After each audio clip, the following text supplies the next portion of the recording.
This is South Florida's only real sports station. WQAM, Miami, Fort Lauderdale. A Beasley Broadcast Group station. And WQAM.com.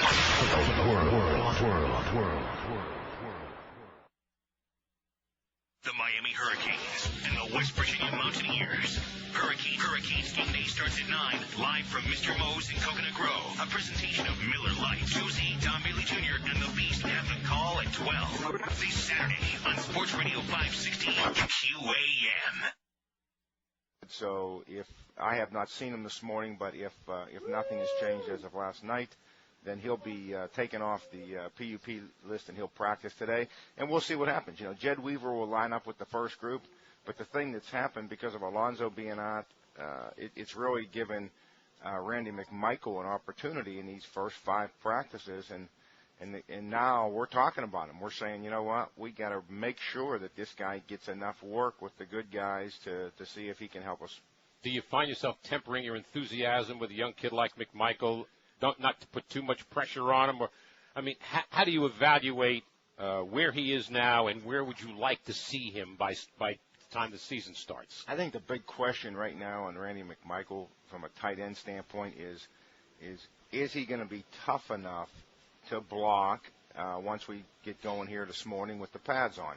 I think he will. I mean, I've seen nothing. What is that? What is that? Thumb up your ass? Is that what you're saying? What was that all about? How is that possible? How is that possible, Clarence? I'm sure it's a long story. Well, you know what? We have time for a long story. By the way, Ray Lucas sucks. So here we are in Radio Land again, and it's a good thing that I'm here because you want to know something? If I was doing the show out of town, I'd be out of touch with this. Yeah. I'd be out of touch with this. We apologize for our usual technical incompetence here at WQM, ladies and gentlemen, but we had a little bit of a problem. First, Mo couldn't tell the time, I guess, or let's blame it on Zach. Sure. Let's blame it on anybody but Mo. And ran way to hell over. And then we start, okay, well, we can handle that. Just get the hell out of here. Don't buy a house. And we're not on the air. You want to do the show open all over again? No, I don't want to do that. I do want to say this. Hello, George. And he is on Queer Street right now. But we don't have time to dick around. We got to do our tribute to Tom Jicka. You know him? He's stupid. Yeah, well, we know that. Man. Thanks a lot, Tommy. I know he's listening. I guarantee if there's anybody listening right now, it's little Tommy Jicka. You know him? He's bloody stupid! And we know that, too. We'll get to him. We'll eventually get around to that. By the way, special hello to, what's her name? Lisa C. In Arizona, no less. Well, she ain't out there now, you know. It's too early in the morning. But she sent me a nice fax about Mark Grace, and very happy that Arizona's got Mark Grace and yada yada. And back in the 80s when she worked at GTR, she worked weekends in Bordopt, et cetera, and so on. She didn't know who the hell I was talking about, but I have great taste in men. Yes, I do. So, hey, there's Duff with a smile on his face. Good start, Duff. Good start. What's the story? Will somebody tell us what happened? Just make up a story. One of the switches was... I think Mo did it. In a different position. I think Mo did it. I think Mo's wig got in the way of the pot. I think it got caught in the pot. Zach did it. You know something? You know what gets in the way? The fat. The fat gets in the way. Put down the goddamn bagels. Put down the lox. Just quit eating for like 10 minutes. Because the fat got in the way. Even Robert's giving you the high sign. The high sign back there. Man. Don't get all red in the face. We don't care. We're used to technical F-ups here, okay? We like it. In fact, made the show three minutes shorter. We like that a lot. In fact, let's do it again. Let's start over the same way. Keep doing this for like 3 minutes at a time. Don't worry about it. Now, see, if that would have happened before 9 o'clock, then you'd have had some real Taurus, baby. Then you'd had something to worry about. You'd already be out the door. You'd be on the way out. You'd be wearing a pink slip. It look lovely. Anyway, our poll, we had a lot of crank votes on the poll over the weekend, especially this morning. Boy, they must be up early. I mean, all weekend, but just heavy duty. Look at this. A feeding frenzy on this poll. Kept a lot of people off the street. Now, don't you think we need a lot more coverage about the sniper? We need to put a lot. Let's bring some people in off the street. What do you think, huh? Do you think it's Al-Qaeda? Do you think it's Al Schwartz? Do you think it's Al Cap? What do you think? See, it's funny that you should have come across that thing, too. That's that awful show with Howard Kurtz. What is it called? Whatever it's called on CNN. Real bad. Real bad. Real crap. And they just sizzled him an ass, and he sat there with a look on his face. He didn't know whether to scream or peel his banana. He just was psychotic because they said First of all, you're bringing all these people on the air. Not a single one of them has any idea what they're talking about. What are you doing the show in Rockville, Maryland, making a circus again? And they just grilled and roasted him. And I was like, oh! Yeah, it's called Unreliable Sources. That's the name of that show. I can never think of the name of it. Irresponsible Sources. On CNN. Well, they gotta put something on here. There's a Bill Hummer. Alert right now. We head back overseas now. Yeah, head back overseas, Bill. Get on the ship and get out of here, okay, Mr. Expert. And then that Moosey man last night, he comes out with that breathless statement and saying, did he really say that right? You left us a number and call us at that number?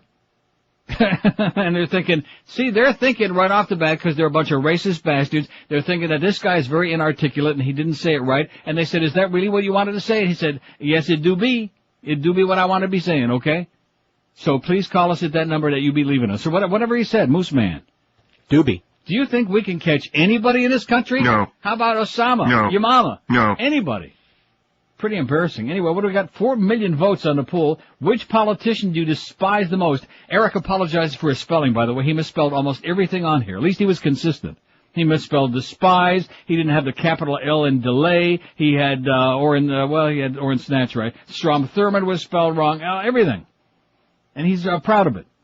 Hillary Clinton, 329. Boy, just barely ahead of Jew Lieberman. And isn't that what I told you this morning before the show? Nip and tuck, nose to nose. But in my book, Jew Lieberman beats her hands down her Goyish pants. Jeb Bush was a strong third, 315. 1,587 votes, and I bet you at least 1,000 were real votes. In the history of the show, we've never had so many psychotic votes. You know, that's a good sign. That's a good sign, Tom, because it means somebody must be listening out there, little Tommy Jicka, besides you. He's bloody stupid! I might do the whole show on him today. I might take all my periodicals and just put him aside for a while. Because this man, at least have the balls to write. We know you don't like the show the way it is now, and get your facts right, because I'm not here for the whole winter time. I'll be gone before you can say scumbag, okay, Tom? Bald little scumbag. Maybe he could borrow Moe's piece, you think? One of the ones you're talking about. You said he's got a bunch of them. Right. Maybe little Tommy Jicka. Next time he fills in for Eddie Kaplan, he can borrow one of Moe's toupees. The spare he doesn't wear. I think it would be great. He's bloody stupid! Yeah, in case you missed the Sun Sentinel yesterday, the TV book, I knew sooner or later he'd get around to it, because you don't have the balls, first of all, to admit that you're full of crap. I'm going to dissect this thing. He makes up these letters like I've told you for years, and then he responds to them as opposed to writing a column and saying, oh, well, Neil is just reading a bunch of crap on here, and, let's hope that now he's back in town, he's going to go back to doing those great shows. Yeah, taking those great phone calls, Tom, which you still don't want to talk about. What was happening to this show. You still don't want to deal with that because since you had to pawn your radio and you can't listen to the radio anymore, he's got to borrow a friend's radio at work at the Sun Sentinel. How do you like that? The one that Jack Anderson used to have, alleged. 330, 330 for Hillary. Jew Lieberman, 325. Jeb Bush, 315. A politician you despise the most. Catherine Harris, 166. She'd be doing pretty good. John Ashcroft, 146. Jesse Helms, 88. Ted Kennedy, 86. I wonder if he's kin to Teeter Kennedy. Tom DeLay, 47. Trent Lott, 42. Strom Thurmond, 19. Dick Armey, 17. Orrin Snatch, sucking up last place. You know how many Orrin had? He only had 9 votes. Poor Orrin Snatch. We got a good poll for today, which we'll get to eventually. Now, don't you think we ought to bring some strangers in off the street to see what their take is on who is doing the shooting, the sniper is? We got some strangers in the building. And psychoanalyze him, and is he upset? Is he, just like they said on that Unreliable Sources yesterday, there isn't one of those people got any idea what they're talking about. It's all wild speculation. They haven't got a freaking clue who it is, what he's all about. If it's 1, if it's 2, if it's 100, they don't know. They don't know crap. And just like good old Condoleezza said yesterday with Wolf Blitzkrieg, do you know where Osama is? No. No, we ain't got any idea. We're at a loss. We're at a loss, she said. 10 minutes, we're at a loss here at QAM because we just see again, shows you off balance. You lose all the momentum. You don't play the opening bit. You're like, one of those things, because Zach is he's so on edge in there because of all the pressure working on that morning show with Mo. He's so on edge. That's the problem with Zach. In the beginning, he was just fine, but now. Another trained monkey. Well, you're a monkey, not ours. 11 after 9 at 560 WQAM. So Ray Lucas sucks. 3 hours of Ray Lucas sucks on this radio station. Like we don't know that already. He's got a nice hairdo, though. He's got the Jason Taylor haircut. He's got the Troy Stratford haircut. And he still sucks. Troy said he'll go in there and take over. He ordinarily ain't no quarterback, but he'll go over there and take over. I heard the rumor is Troy's replacing the Crow.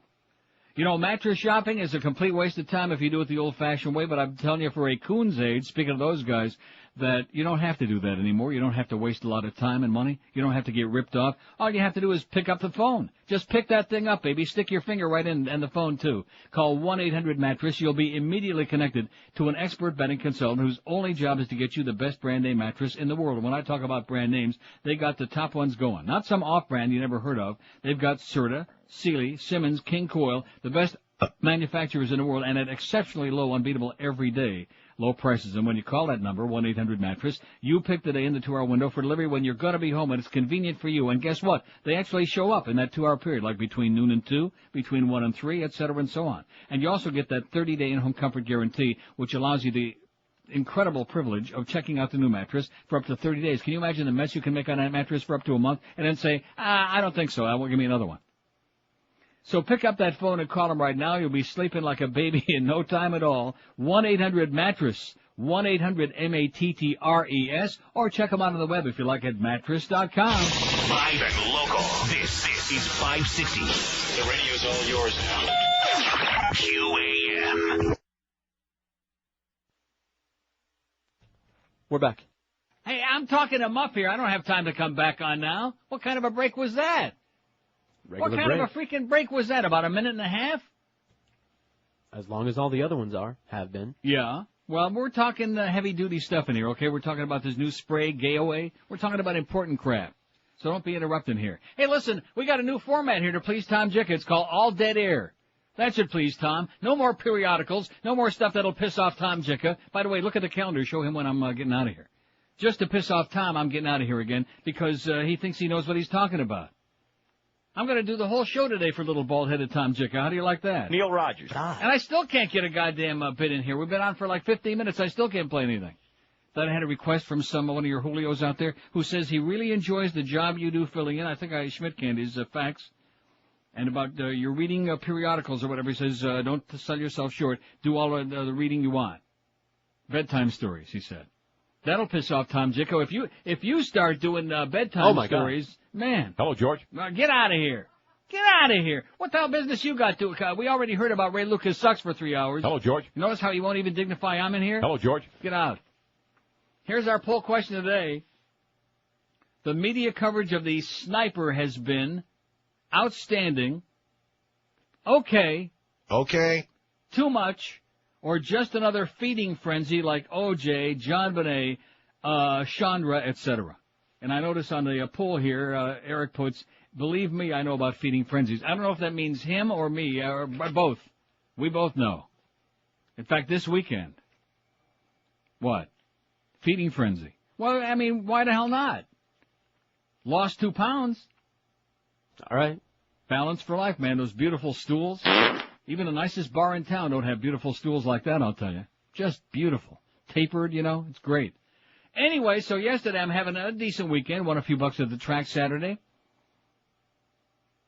Pick up my Sun Sentinel yesterday morning out on the front lawn. I go in and I'm reading it. And, of course, the first thing I do every Sunday is I open up the TV book, which it's almost impossible to find. It's almost impossible to find anything in the Sunday papers here because there's like 9,000 pages of ads, special sections for this, brands marked this one, that. Everybody's got special sections.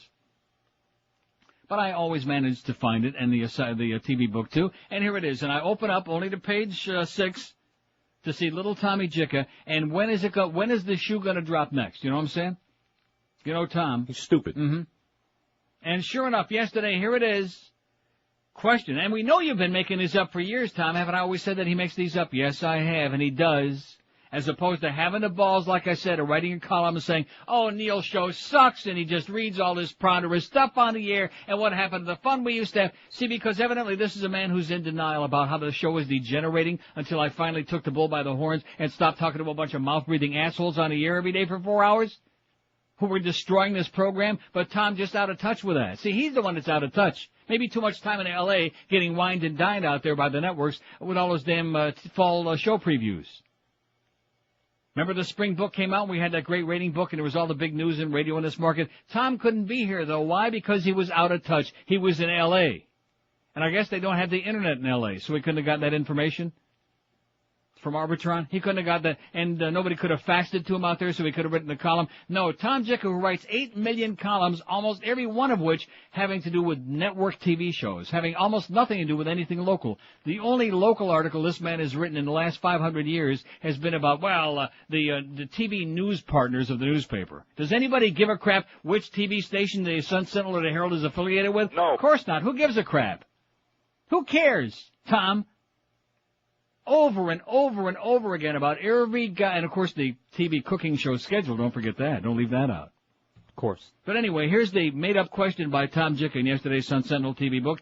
Question: it's time for you to take back what you said about Neil Rogers being out of touch because he's out of town. Come on, man, I've just heard articles from Maureen Dowd, Bill Sapphire, news of the missing Florida votes from the November election, news from the Dallas Morning News, Toronto Sun, Wall Street Journal, etc., GW via email.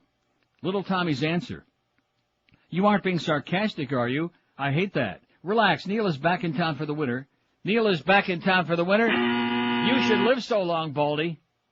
So periodicals on audio will probably give way to the type of shows that made Neil the dominant talk personality in the market. Periodicals on audio. We ought to have like an open that says that. The Neil Rogers Show, a.k.a. periodicals on audio. Coming right up. See, like I said, instead of writing a column and saying, all he's doing is reading these columns on the air. And you'll notice, by the way, that over the years I've read many of Tom's columns on the air. Did he ever have any problem with that? No. Did he ever say it was like periodicals on audio? No. That was okay. That was all right. And as far as all of these other places, see, this is what really grinds my ass, because he's just a hard ass who doesn't want to admit that he could have been wrong.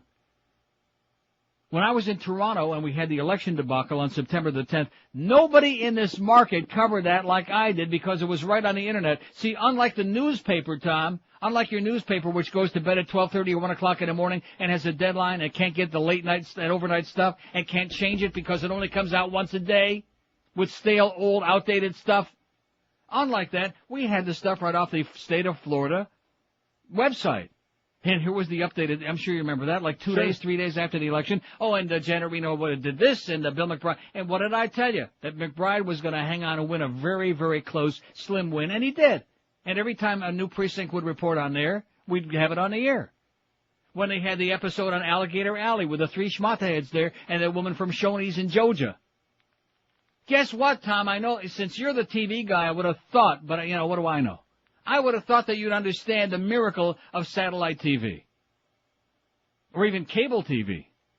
Because all around the world is CNN and MSNBC and Fox News and all these things. Sky News, BBC. And so when the Alligator Alley thing was going on, we had it on the air. Even though I was not here physically, I was sitting in Toronto. We didn't miss a beat. We had it right on the air, including even the little robot. We had it all on the air. And even on that day, I was saying, all this crazy speculation, these people haven't got any idea what they're talking about, including Paula Zahn, who's speculating they're on their way to Turkey Point to blow that thing up. Remember that? Yeah. And I ripped her an ass about that. As it was happening, okay? As she was spewing her crap. Right, Paula? That it was pre-September 11th. Yeah, well, that's too bad. Bitch. These people on here, man, absolutely unbelievably irresponsible. Because they got a lot of time to fill up. But getting back to little Tommy. See, I don't do the show for you, Tom. I've tried to tell you that before. Now that I'm back in town, you'll notice the show hasn't been any different these last several days that I've been back here than if I'm in Toronto, if I'm in Amsterdam, if I'm in Yennemsveld, except, of course, for the aggravation factor, which Tom must be one of those who enjoys that. I don't. Can't stand it. Periodicals on audio. Like I said, have the balls to stand up and be, but you don't have it, Tom. You never had it and you never will. To just give an opinion and say it's yours, as opposed to, some phony letter that you're making up in there again.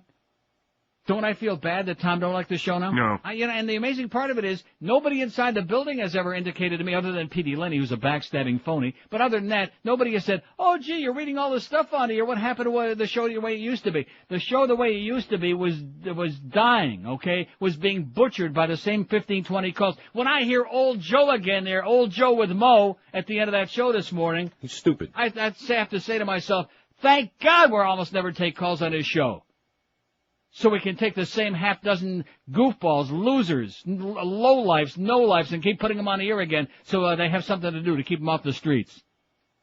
And by the way, Joe, we know Ray Lucas sucks, okay? We know it. He blows.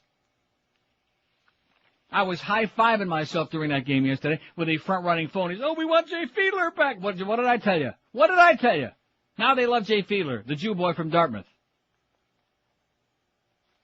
What a phony, front-running, absolutely ridiculous place. Right up to the last minute. 5-1 team. Buffalo Bills, one of the longest standing, probably along with the Jets, the greatest rivalries that the Dolphins have. And they had to go right to the last second. Channel 4 had to buy up the last 1,000 tickets or more so they could not black it out. All these people, they got to, talk is cheap. It's easy. And let me tell you one more thing, Tommy Jicka. In the same Sun-Sentinel, was this yesterday or was this Saturday? Yesterday. Same paper. In the same goddamn paper. Here's Lawrence A. Johnson, the classical music writer. WKAT's style has classical fans howling. They're howling. They're pissed off. But this isn't written by the guy who's supposed to cover radio and TV. This is written by the classical music writer. And wait until you see this. I had to, staple it together. Look how long this freaking article is, okay? No, seriously. Wait until you see how long this damn thing is. Are you unfurling it? Look at that. Wow. A whole big article here by the classical music editor. I didn't even know newspapers had a goddamn classical music editor, especially in a town like this with the sophistication level of South Florida. But the guy that's supposed to cover TV and radio, who's just too much of a big shot to write about radio anymore, he doesn't write this or anything about it, any more than he wrote about Party Radio and Power 96 or about any of the other stuff that goes on in this market. So it seems to me, Tom, that if anybody's out of touch, you could be here all year long. You could save your dog and pony trips, your paid all expense paid trips to L.A. so they can wine and dine you with those new fall TV shows. You could save that. You know something? You could be here every day of your life, and you'd still be out of touch, Tom. You'd still be out of touch, you little bald-headed geek. And you know he's listening right now. How else would he know that I'm back in town for the winter? Maybe somebody told him. Yeah, maybe a little bird told him, huh? Maybe the bluebird is on his shoulder. Took a crap on his shoulder instead of Remus for a change. Maybe the radio reporter reported it. That could be. Maybe the radio insider reported it. You know what I'm saying? 26 after 9. Am I getting worked up about this? And in 2 hours from right now, the summer book is going to come out. And if we have a crappy book, you can be goddamn sure Tom Jekyll put those numbers in there. And say, oh, that's because Neil is out of touch, and he's reading periodicals on the air, and he's doing a show out of town. Of course, he won't mention the fact that you were on. Who? For 2 out of the 3 months. Hello, George. And if we should, by some miracle, have a good September, which we'll be able to extrapolate and eraculate and masticate, we'll be able to do those things with these numbers the next couple of days, which is what's great. When 11:30 comes and the goddamn summer book comes out, Tom, I hope you got your ear glued to the radio, okay? I hope they got you tied up in a little corner with the radio glued right to your ear and it turned up so loud that your head is spinning like a dreidel. I guess he probably don't like those anti-Bush stories either, because, Tom, for all of his, he's all for this and he's a progressive guy, he's politically confused.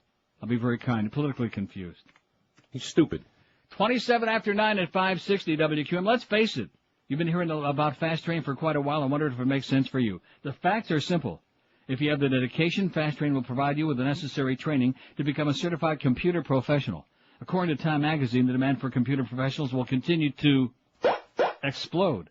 Our average student completes the training in just 4 short months, attending school 3 nights a week. Once you've completed your certification, Fast Train will assist you in getting that new computer job. Fast Train invites you to come in and visit their trained career counselor and determine which track is ideal for you. Call Fast Train at 866-FAST-TRAIN to set up your appointment with 4 convenient locations. You'll find them in Kendall, Miami, Pembroke Pines, and Fort Lauderdale, so there's bound to be one nearby you. Don't forget to ask the career counselor for a list of students like yourself that are currently in their dream jobs and not on some horseball business like this.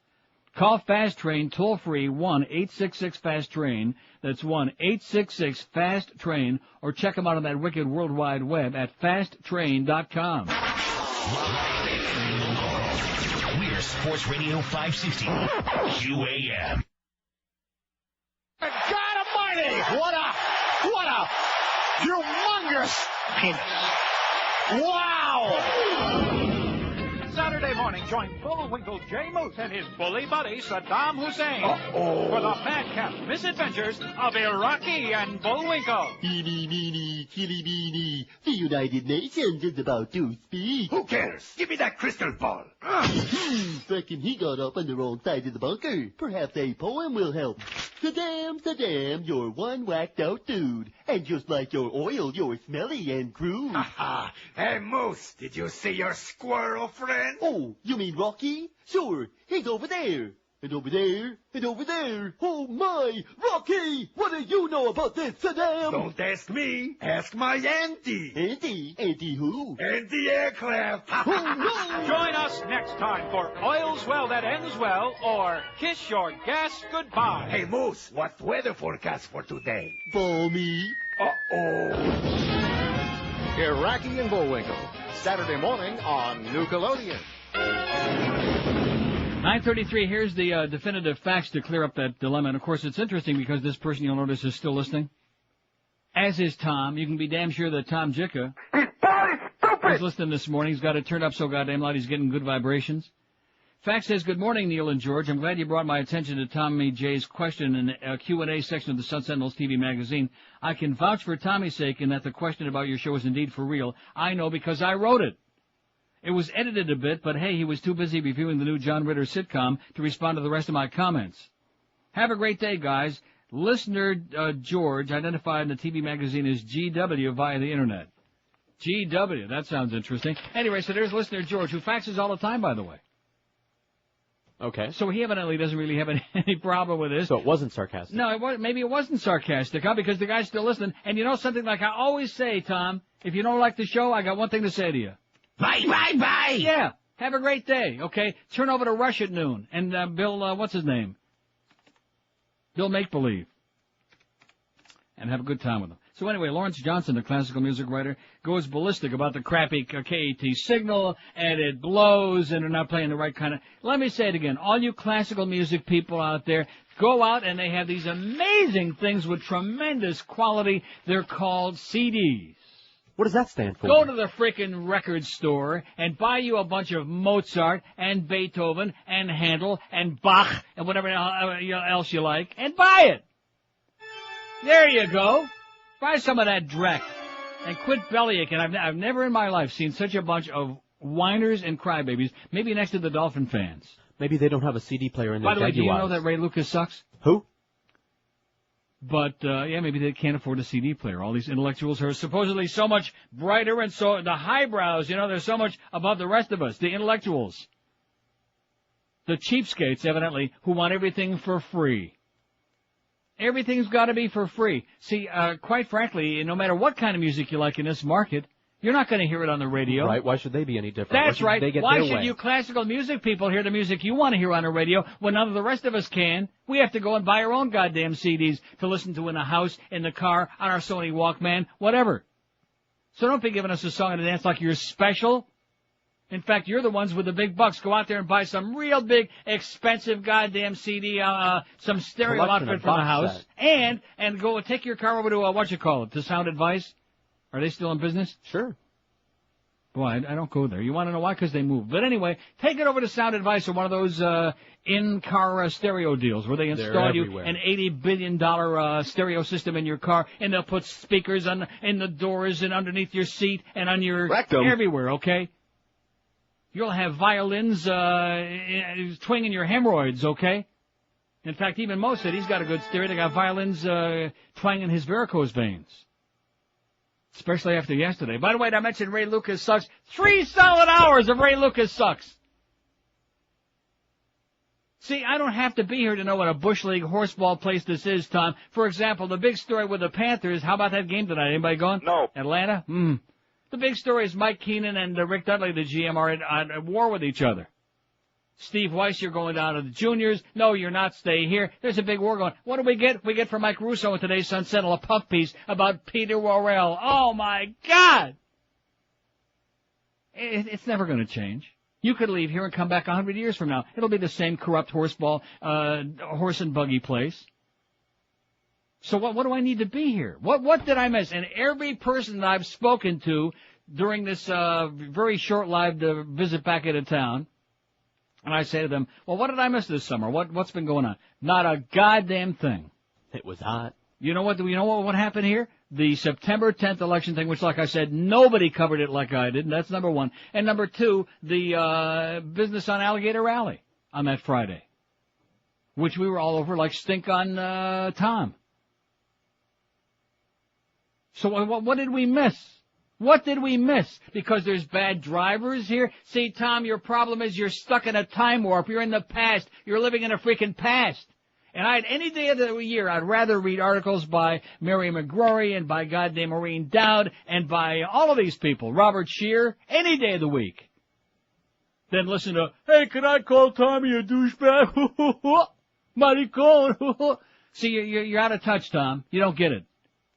You got to go with the flow. When things change, you got to change. And like I said, because we're just killing time now till 11:30, maybe the number is going to suck, George, and it'll be all your fault. I know.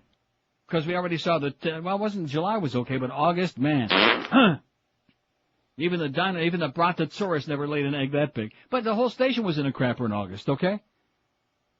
You remember what Karl Rove said, you don't start, trying to peddle new crap in August. Oh. You wait till September, after Labor Day. Then you peddle the war. I mean, whatever you're peddling. Like I said, see, I feel good about this show when it's over 1 o'clock, like I've done something productive here. I don't have anybody with the balls in the building to come to me and say, like Petey Lenny, who's busy bad-mouthing us behind our back because he's a backstabber and hates you like poison. But nevertheless, we can't sell the show because that damn little spick is on in the summertime. Why don't you come here and say it to his face, Petey? If there's one thing I can't stand, it's phonies.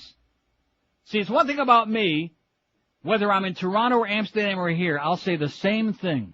Okay, have you noticed that? The same goddamn pattern. Whether it's about Mo down the hallway there, who don't have the balls to even face me, because he's afraid that his wig might do some wheelies if he saw me through the window, makes them cut off the audio. He didn't have to worry about cutting off the audio today at 9 o'clock because we weren't on the air. Maybe that's the new deal now. Maybe we have to have a 3-minute wall of separation there. The wall of silence. So that Mo has the wall of silence to give Mo and his toupee time to wheel out of the building, and so he doesn't have to be subjected to this awful crap, the monkey grinder. Well, that's all right. Won't have to get here as early as I usually do. Yeah, there you go. Let's come in about 9:30. Sounds good. They can't figure out when to get off the air anyway. Somebody reading the clock. No, when the hairpiece, you ever see like Mo Howard, the original one? Or like in La Caja Fall, when your hairpiece starts falling down over your eyes, it's not easy to read the clock. They seem to be having more problem on that show, getting out on time. Probably because we had to be reminded again 40, 50 more times that Ray Lucas sucks. Did you know that? Who? Ray Lucas. Don't spook us with Ray Lucas. He sucks. I watched that yesterday and I was going, I was high-fiving myself. I was so excited. I've seen not just little girls' teams, I've seen little teeny tiny girls' teams put a better performance on than that. And this Dan LeBastard on the front page of the Herald this morning, he'll be okay, he'll come back strong. Yeah, right, you should live so long, mister. How the hell do you know? He knows just as much as all the experts there on the Talking Head station about the sniper. Nothing. But that's this town for you. Because, just like the callers, it's the same thing with the columnists. They got nothing to say. They haven't got a freaking clue. You can smell it. You can walk out on the streets and you can, oh my God, I must be in the anus of the universe. Whoa, man, the stench. And let me tell you something else. Yesterday morning I get up bright and early and I went to Publix, okay, because I need to get this, I need to get that. There were several of my listeners in there. They were all very friendly. How you doing, Neil? Nice to have you back. Nice to see you. There wasn't one person who said, all those periodicals and those articles you're reading on the air are putting me into a coma. Now, maybe they thought that, but it seemed to me like they were happy campers. Yeah, they're just saying that to your face. They were just saying that, that's right. They're like Petey Lenny. They're just sucking up to my face, but behind my back they're giving me the old, that's right, the old 1-2 with the end of their shoe. 9:41. Do I seem like a little whipped up here today? Because I am, because Tom Jicka. Like I said, if you hate the show, Tom, you're entitled to your opinion. That doesn't bother me. But come right out and say it. Write an article about it. Write something. Just keep spelling my name right, please. Thank you. We all have different lifestyles. Just ask little Tommy. Therefore, we need different products to make us feel better and be healthier. Oleomed Mediterranean formulas are advanced combinations of pharmaceutical-grade olive oil combined with good stuff. vitamins, minerals, herbals, other nutrients specifically designed to provide natural nutrition solutions to help you support specific health needs. Look for Oleomed's 3 new formulas. Maybe they'll come out with one for ratings, Mo. Look for Oleomed's 3 new formulas, which are sleep, weight management, and CoQ10, all using the benefits of pharmaceutical-grade olive oil, the best that money can buy. Oleomed is an outstanding product. Don't forget to call Ponytail, by the way. And you can pick up Oleomed at Publix, Eckerd's, Walgreens. For more info, call them at this toll-free number, 1-866-OLEOMED. That's 1-866-653-6633. And you can also order them online if you like at oleomedamerica.com. If you visit your nearest Publix and buy an Oleomed product in Dade or Broward, you can get a coupon for a free Larry Coker bobblehead doll while supplies last. Oh! Don't forget to visit their sampling pavilion at Sportstown every Sunday when the Dolphins are playing at home games. Like yesterday, I think the Dolphins were supposed to play at home yesterday, but I think they missed the bus. That's the rumor I heard. Ray Lucas had to sit on the back of the bus, and by the time he got off the bus, the game was already over. Start feeling healthy right now. Pick up some Oleomed and pop it in your puss. Live and local. This is Sports Radio 560 QAM. George. Hello, George. Hello, George. Hello. Condoleezza, Condoleezza, Chevron Mooley. Another train monkey. With your funky yellow teeth so far apart. Condoleezza, she and your mammy who be smart. Yeah. Cause they like how you shine their shoes, Condoleezza. All the way you wash and park the whitest cars.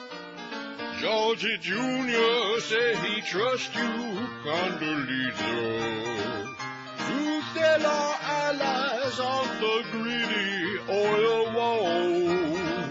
But then he make you clean all the White House bathrooms.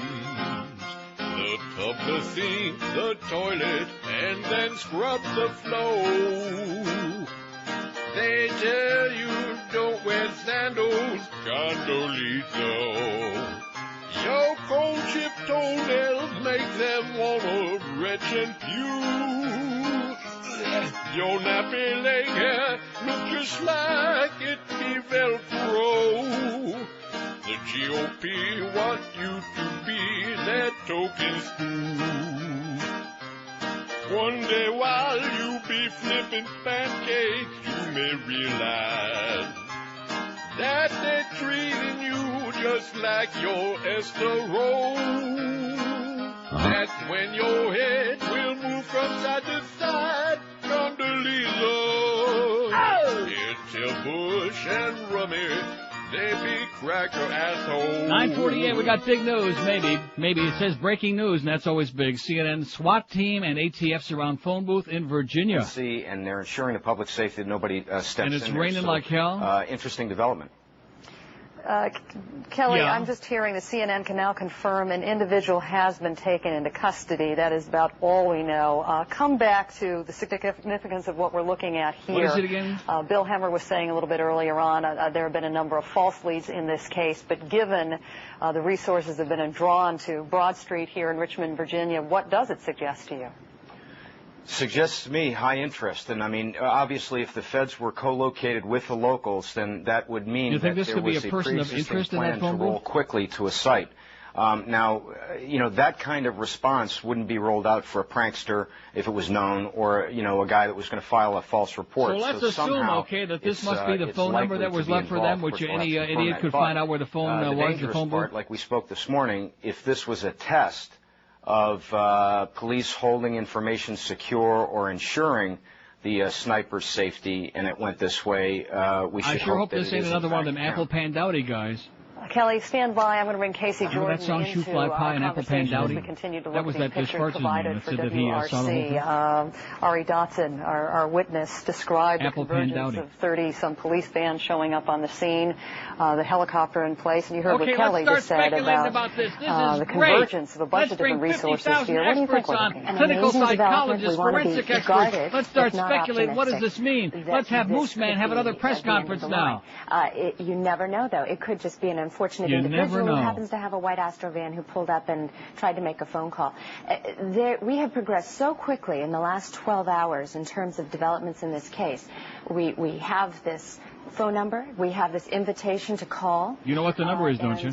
Beechwood 45789. Contact was made that a trace might have been placed on a payphone, lightning fast, far greater speed to do the trace. This is conceivable than the caller might have imagined. And of course, because a plan was in place, as Kelly indicated, perhaps this is the end result of that plan. Ari Dotson, are you still with us? Yeah, I'm here. Tell us what you've seen in the last couple of minutes since we left you. We have state police surrounding the place. Now there are, it looks like military. I don't know if they're police officers or what, with high-powered rifles walking around, even across the street. It's pretty much a scary place to be right now. Yeah. I can't imagine, especially when you hear what some of our experts are saying. Once again, CNN can now confirm that they have the police officials there, one man in custody. Kind of hard to tell who's heading up the investigation at this hour, but based on what RE's described, a couple of our experts, it looks like a large presence of the local police there, and then Kelly suggesting, of course, some federal involvement here as well. Ari, could you see anybody being taken from the scene? Have you seen any vehicles leaving that area that have been cordoned off? No, I have not. Like I say, it looks like everybody's just... Paula didn't just say vehicles, did she? Did she just say that? I would swear Paula just said vehicles. A lot of foot traffic from the local, state, and as I say, it looks like... it's a damn good thing I'm here in town, or we wouldn't be able to have this on the air, you know what? With high-powered rifles and SWAT gear and, camouflage, that kind of thing. A moment ago, Ari, we were getting probably the best shot we could, showing the proximity of the Exxon station to the phone booth. Once again, we're not able to screen this stuff ahead of time, but you just saw some officers at the gas pump there. Once again, distance-wise, Ari, between the Exxon station, the phone booth and van, walk through all of that for us. Oh, well, you go ahead and walk through it, and we'll go back to doing the show, okay? When you know something, Paula, give us a call. We'll put it on the air. And like I said, it's a damn good thing I'm here, little Tommy Jicka, sitting on my ass in Miami as opposed to like in Toronto or Amsterdam, because I certainly wouldn't be able to put this on the air there, would I? Yeah. Oh, I would? How could I do that? See, here's the guy that writes about television for the Sun Sentinel. He doesn't understand. He doesn't get it. Maybe he needs to go somewhere besides just to L.A. for those freebies he gets to, get wined and dined and schmoozed by the network. Doesn't he go to New York, too? New York? Yeah, he probably goes back to New York once in a while. Maybe they just don't have TV in New York yet. Maybe they don't have cable TV except for the Yankee games on that network. Now, who is this? Look at that. Is that Condoleezza? Just jumped onto the screen there. Wow, look at what was that? Gear with a high-powered rifle. That was the Unabomber with a new jacket. Just looking like he's ready to, pounce on anybody and anything. Anything. How far are you you hear guys that? from Ashland? Anything. Okay, well, when we find something out, we'll put it on the air, okay? Newsweek. Oh, don't do those periodicals now. Tom's going to really get pissed off. You know what? Another trained monkey. That's him. Newsweek says U.S. intelligence had warning of imminent attack against ships in the Persian Gulf, Yemen port, days before the French tanker was bombed. Zinni criticizes Bush administration on Iraq. I rank Iraq as number 6 or 7 in terms of problems, he said. We don't have the resources and attention, and the risk is too high to go down to that level right now. This is from Newsweek. A key problem in the war on terror is getting enough money and manpower, sources tell Newsweek, and determining with precision where and when the next attacks will come, though officials are conceding they may never be able to get to that level of precision. In one recent example in October, Newsweek has learned U.S. intelligence distributed an alarming report about a possible attack against ships passing through the Persian Gulf, with a port in Yemen mentioned as a likely spot. Just days after the report was sent to the White House and via email to FBI counterterrorism agents on October 6th, that explosion ripped through the French oil tanker Limburg while en route to the same port in Yemen. This was about as specific a warning as officials have had, and yet there was still not enough detail to thwart the attack. As the Bush administration pushes war against Iraq, new threats loom from al-Qaeda, North Korea, and some critics question their ability to deal with the multiple fronts, writes senior editor Michael Hirsch, Washington correspondent Tamara Lipper, and investigative correspondent Michael Isikoff in the October 28th issue of Newsweek on Stands Today. In fact, as one official put it, this is an administration with a pretty full plate. We would like some things taken off. Retired Marine General Anthony Zinni, a Bush Mideast envoy who's annoyed the administration with its fierce public criticism of its Iraq policy, tells Newsweek that ironically the Bush administration is now demonstrating the kind of considered policy toward North Korea that it is lacking on Iraq. What happened in the Iraq situation is we said we're going to war, then we said reluctantly we'd look at other alternatives. It's exactly the reverse of the way it's supposed to be. Going to war should be a last resort, he said. Zinni says, I think they're rediscovering containment and deterrence, which they were poo-pooing. You've got to pick your fights. I rank Iraq as number 6 or 7 in terms of problems. We don't have resources and attention, and the risk is too high to go to that level right now, says Anthony Zinni. How do you like that, Apples, huh? Now, what's going on, Paula? Seeking, and because of the driver is in custody, I think that people are probably breathing a sigh of relief, at least for now, until we have further details or a confirmation. Breathing a sigh of relief about what? We don't have any idea who this person is. This could be a witness. This could be just somebody that was making a phone call in the wrong place at the wrong time with a white van parked next to the phone booth. We don't have any idea. People are breathing a sigh of relief. Yeah, we're breathing a sigh of relief that we don't live there. And when you're in South Florida and breathing a sigh of relief that you don't live anywhere else, that should tell you how bad it is there, okay? That should tell you a lot about what it's like there right now. Pouring the cats and dogs there. That's about the only thing I'm gleaming is that they surrounded a white van. It could be just some schmuck with a white van. You see the people they were pulling over the other day? Yeah. But one guy, they handcuffed a guy. He probably opened up a big stupid mouth. They said he looked like another trained monkey. 9:57 at 560 WQAM. If your carpets look like hell, if they're in bad shape, if maybe you got some pets in the house, or maybe some people in the house that just can't control themselves, get yourself a deal with Dry Concepts, because there's nobody in the world that does it better for you. These people have been cleaning my carpets for over 20 years, and, you know, it's kind of embarrassing because when they come to by the time I get around to getting them in there, the carpets are pretty nasty. But they never say a word. They roll up their sleeves, they dry clean the carpets, they leave them looking just like brand new. They smell lemony fresh, they're dry in a couple of hours, and when they leave the house, you shake your head and say, how the hell could they do this again? Everybody I know with a brain uses Dry Concepts, so do the same, because they'll never let you down. They give you a written guaranteed price before they start doing the job, and they do an unbeatable job of cleaning your furniture and drapery as well. Spot dyeing, fiber protection, carpet repairs, in-plant oriental rug service, second to nobody in the world, deodorization, and if a flood hits you, complete water damage restoration too. So if you want a stupendous job at a fair price, it's guaranteed every time. Call Dry Concepts. In Broward, call 954-370-7778. In Dade, Palm Beach, call toll-free 1-800-248-5071. That's 1-800-248-5071. Clean today, entertain tonight with Dry Concepts. Live and local. We're Sports Radio 560 QAM. Afraid. Be very afraid. 122 votes on the poll. The media coverage of the sniper has been just another feeding frenzy a la O.J., Chandra, JonBenét. 75 people say that, almost 62%. Outstanding, 21. Okay, 19. Too much, 7. Well? Yeah. Police around White Plymouth Voyager minivan. Okay, we're going to give Ari a second to rejoin us on the cell phone.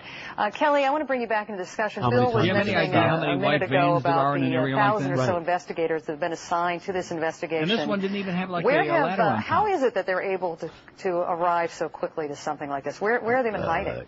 Well, that's the biggest indicator, Paula, that this was a pre-existing plan. I mean, look on the screen. There's a tactical van. There's emergency services vans. There are many jurisdictions, or at least state and that phone number that they had in that message might have something to do with this? Can you imagine, as this person came in, if this was a pre-coordinated takedown, which is what it appears to be, how they must have secreted in order for him not to be alerted as he went to the phone booth, unless, perhaps, as Casey had suggested, if this is the sniper, he might have discussed his giving up. So very, very interesting stuff. But from a tactical standpoint, they went to great measures to create a perimeter that was disguised as such from since you're an expert on this, so they could roll immediately. If you're like of a mindset that you're ready to give up, you like kill just one more last one like he did or tried to, not dead yet. You take out one more and then say, okay, now I'm ready. That was enough. That's what they call a parting shot. I see. On such short notice. Like on Hollywood Squares. Quickly bring those of you who are just joining us on the West Coast into our coverage here this morning. You're looking at a live picture provided by WRC. We're going to go back and forth between tape pictures and live pictures from the scene. You're looking at a gas station or perimeter area surrounding a gas station in the Richmond, Virginia area, which is about 15 miles south of where this latest shooting happened on Saturday night. This white Plymouth Voyager van, according to one eyewitness, has temporary license plates from Virginia. He said there doesn't appear to be any state inspection tags on it. It was his thought by looking at this van that it is being driven illegally. Anything about this picture, Casey, that strikes you? It appears to be a luggage rack, a very simple frame attached to the top of the minivan, which is, again, not quite the same as a ladder rack, but it is a metal frame, appears to be silver or chrome, on the top, something that you would be able to tie down luggage to if you were overloaded. So that would be consistent with previous reports, too, even if they have the exact model and make of the white van incorrect. And once again, if you're confused why this was pulled up to a phone booth, we don't really understand why as well, but apparently within minutes of whoever this was in this van, either getting on the phone or arriving at this location, 30 or so police cars arrived. And Kelly, you also talked about what is sort of interesting, what's happened in the aftermath of this. We know a suspect. That's interesting. Clarence just said in the door and said, Ray Lucas sucks. Importance of some of the videotaping that's being done by state authorities on the scene. What did you see? As you're seeing it right now, Paula, now they've got the vehicle, it looks like, going to be rolled. One of the greatest games in the history of the World Series. I know you're not into sports, even a World Series, but 11-10. Angels 10, Angels 11, Giants 10 last night. 85,000 home runs. Barry Bonds hits another one in the ninth inning to make it within one run. Just incredible. And we had 3 hours on Ray Lucas Sucks this morning. Vehicle prior to manhandling this vehicle and getting around where they can go take it to another location and do an in-depth search and record of it. And that, Kelly, looks like what we're witnessing right now. Another trained monkey. Back of trailer ready to go. I think you're going to see the car obviously put on this rack here. Yeah, we're going to see the car put on a rack. We'd like to see you put on a rack, Paula. That's what we'd like to see. And tortured. You deserve it, honey. All those intemperate, idiotic comments about, well, they could be on their way to the Turkey Point. Listen, when it comes to turkeys, honey, you know where it's at, bitch. Oh, there's Leon Harris who said Kirby Puckett on Friday. He put an H between the P and the U. Here of all the authorities on the scene. But see, he didn't spell it with an F. He spelled it with a PHU, which that's a little more intellectual. You see now that the authorities there are preparing to move that vehicle. Yeah, they're going to move that vehicle, baby. Get those minivans out. Remember that Peter, Paul, and Mary song, Move Those Minivans Out? What the hell was that? Yeah, you do. What the hell was the name of that song? We played it at IOD all the time. Move those minivans out. Well, whatever it was. Drugs found on Kid Rock's bus, speaking of vehicles, as Paula said, vehicles.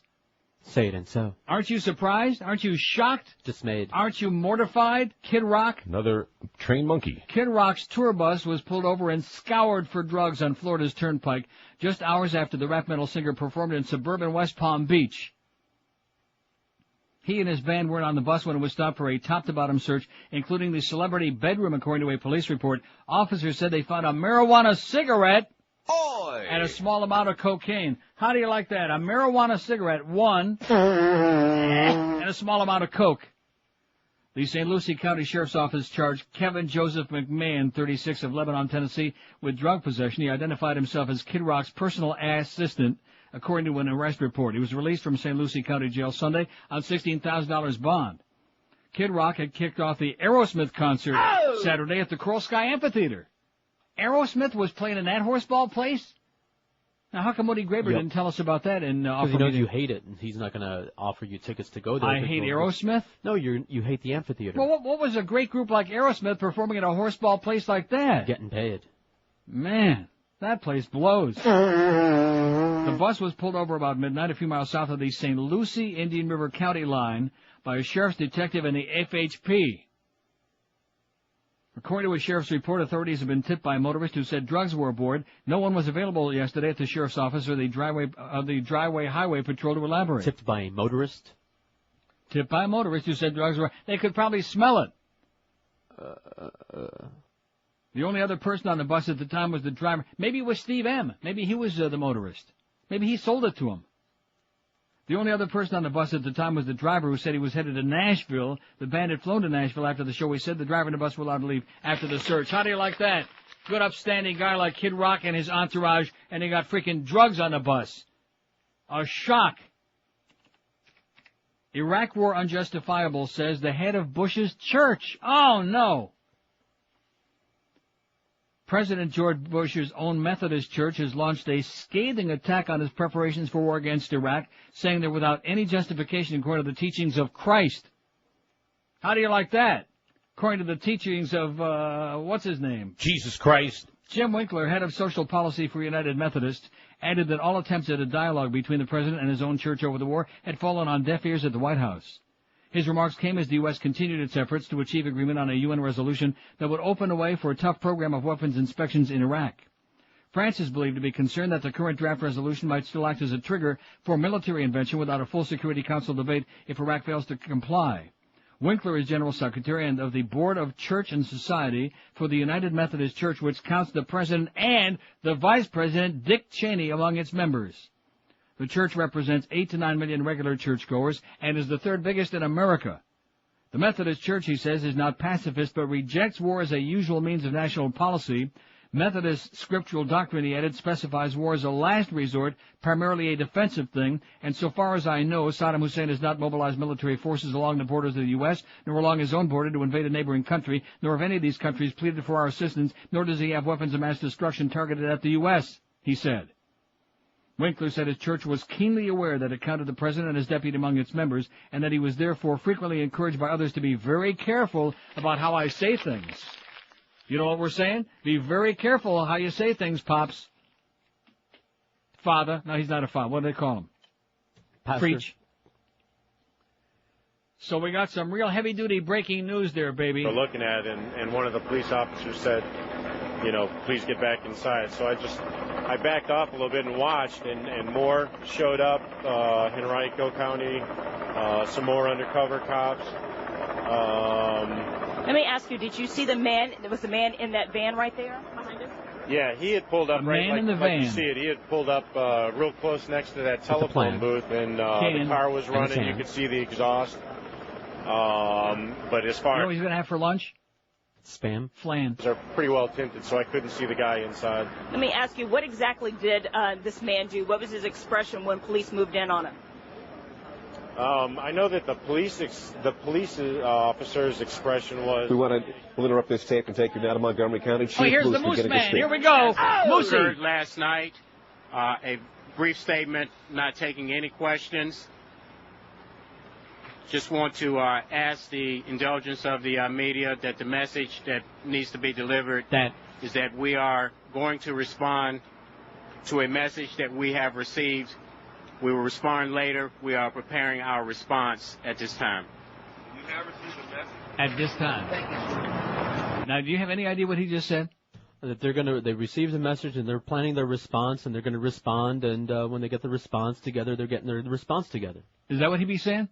The Moose Man speaks, baby. Oh. And when the Moose Man speaks with one of these press conferences every 15 minutes, the war listens, baby. Because he's a pretty impotent guy. Let's see, this fax says, good morning, you have two very important details for today. That's right, we're just killing time for another hour and a quarter till those numbers come out. It says, 1, the ratings. I'm dying to hear how Mo Larry Curly did in the AM and the AM. I know George kicked ass. 2, did the fish sign Jimmy Carter or Chris Carter yet? Well, now, are they going to tell us? Because I realize that they almost never communicate with us, the sports nerds over there. If the word comes in from the Dolphin camp that they officially signed Chris Carter, which they desperately need, we'll get it. How do you know that? Because I'm going to make arrangements. Well, make arrangements for that, okay? Because we have some people out there who are Dolphin fans who are like licking their wounds and sucking wind after yesterday's, because Ray Lucas sucks. Also, did you see the sports page, JF kissing Lucas in the ear? I saw that. Also, go San Francisco Giants. Not, I like the Angels, baby, in spite of JT Snow. Nice going there, JT. He's having a good series. Still looks pretty good. Like those Angels, baby. It's their year. The sniper, here's Dave in Boston says, the sniper is cardinal law, anything to deflect attention from his flock. Oh, yeah, we got cardinal law stuff later on in more of our periodicals, you know. Yeah, there's something in the air in here. I'm getting... You hear that? Oh. It's itching. Yeah. All in my chest. There's something in the air. I think it calls for, like, OSHA to come in here. Major lawsuit sounds good to me. 12 minutes after 10 at 5:60. Must be Tom Jicka disease. Although we're not belching. You know Tom when he was on here all the time? Boy, this guy must have the worst indigestion of anybody I've ever known in my life. Little Tommy. Makes me want to greps just thinking about him. Hey, speaking about Grepson, I'll tell you one place you go and have a gigantic feast, and you'll be farting and Grepson and have a big smile on your face because you'll probably eat a ton of food. And that's the Emerald Coast, the world's most amazing Chinese buffet. There are a lot of Chinese buffets, the other ones are a dime a dozen, but there's only one Emerald Coast. It just stands heads and shoulders above the rest because everything is fresh, the food is truly gourmet, they don't use any crap, no MSG, no cornstarch, none of that garbage, and they use only cholesterol-free oil in all the cooking, too. So it's good for you. It tastes great. The selection is endless, and they got 3 different locations for you. You'll find Emerald Coast in Sunrise, North Miami Beach, and the brand new one in Pembroke Pines. Start your mouth-watering entree with the choice of 6 different soups. Try them all. Just suck them down. Then sample dozens of succulent entrees, Oriental surf and turf on the weekends with Alaskan king crab, and New York strip steak made to your order at the Gourmet Center. That's that sizzling Asian grill featuring teriyaki, steak, shrimp, chicken, seafood, and even hand-carved prime rib. You're right. There's something in here. The Emerald Coast, I think it's poison. I think Mo left us a little gas. That must be because the numbers are coming out. The Emerald Coast Buffet promotes healthy living, like I said, cooking all of its fine cuisine with cholesterol-free oils, okay? The buffet features a full salad bar, a new sushi bar, and fresh shrimp cocktail, too. And please try to bring along a crowbar so you can open up your pants and save some room for desserts because the dessert bar is outstanding, too, with pies, cakes, pastries, ice cream with all your favorite toppings, and fresh fruit. They even be having watermelon all the time, too. It's a perfect end to an unforgettable feast. Like I said, 3 locations, Sunrise at Pine Island and 44th Street, Collins Avenue just north of 163rd and prestigious North Miami Beach, and the intersection of Flamingo and Pembroke Road in Pembroke Pines. Emerald Coast accepts reservations, takeout and delivery available as well. Call 954-572-3822. 954-572-3822. Don't forget to call Ponytail, by the way. And look for our new Oriental chicken salad, too, at the Emerald Coast. Live and local. This is Sports Radio 560. QAM. Yo, yo, let's rate Mo. Radio Big Shot. All right. That's how we pass the time away in the gay old jail of Oz.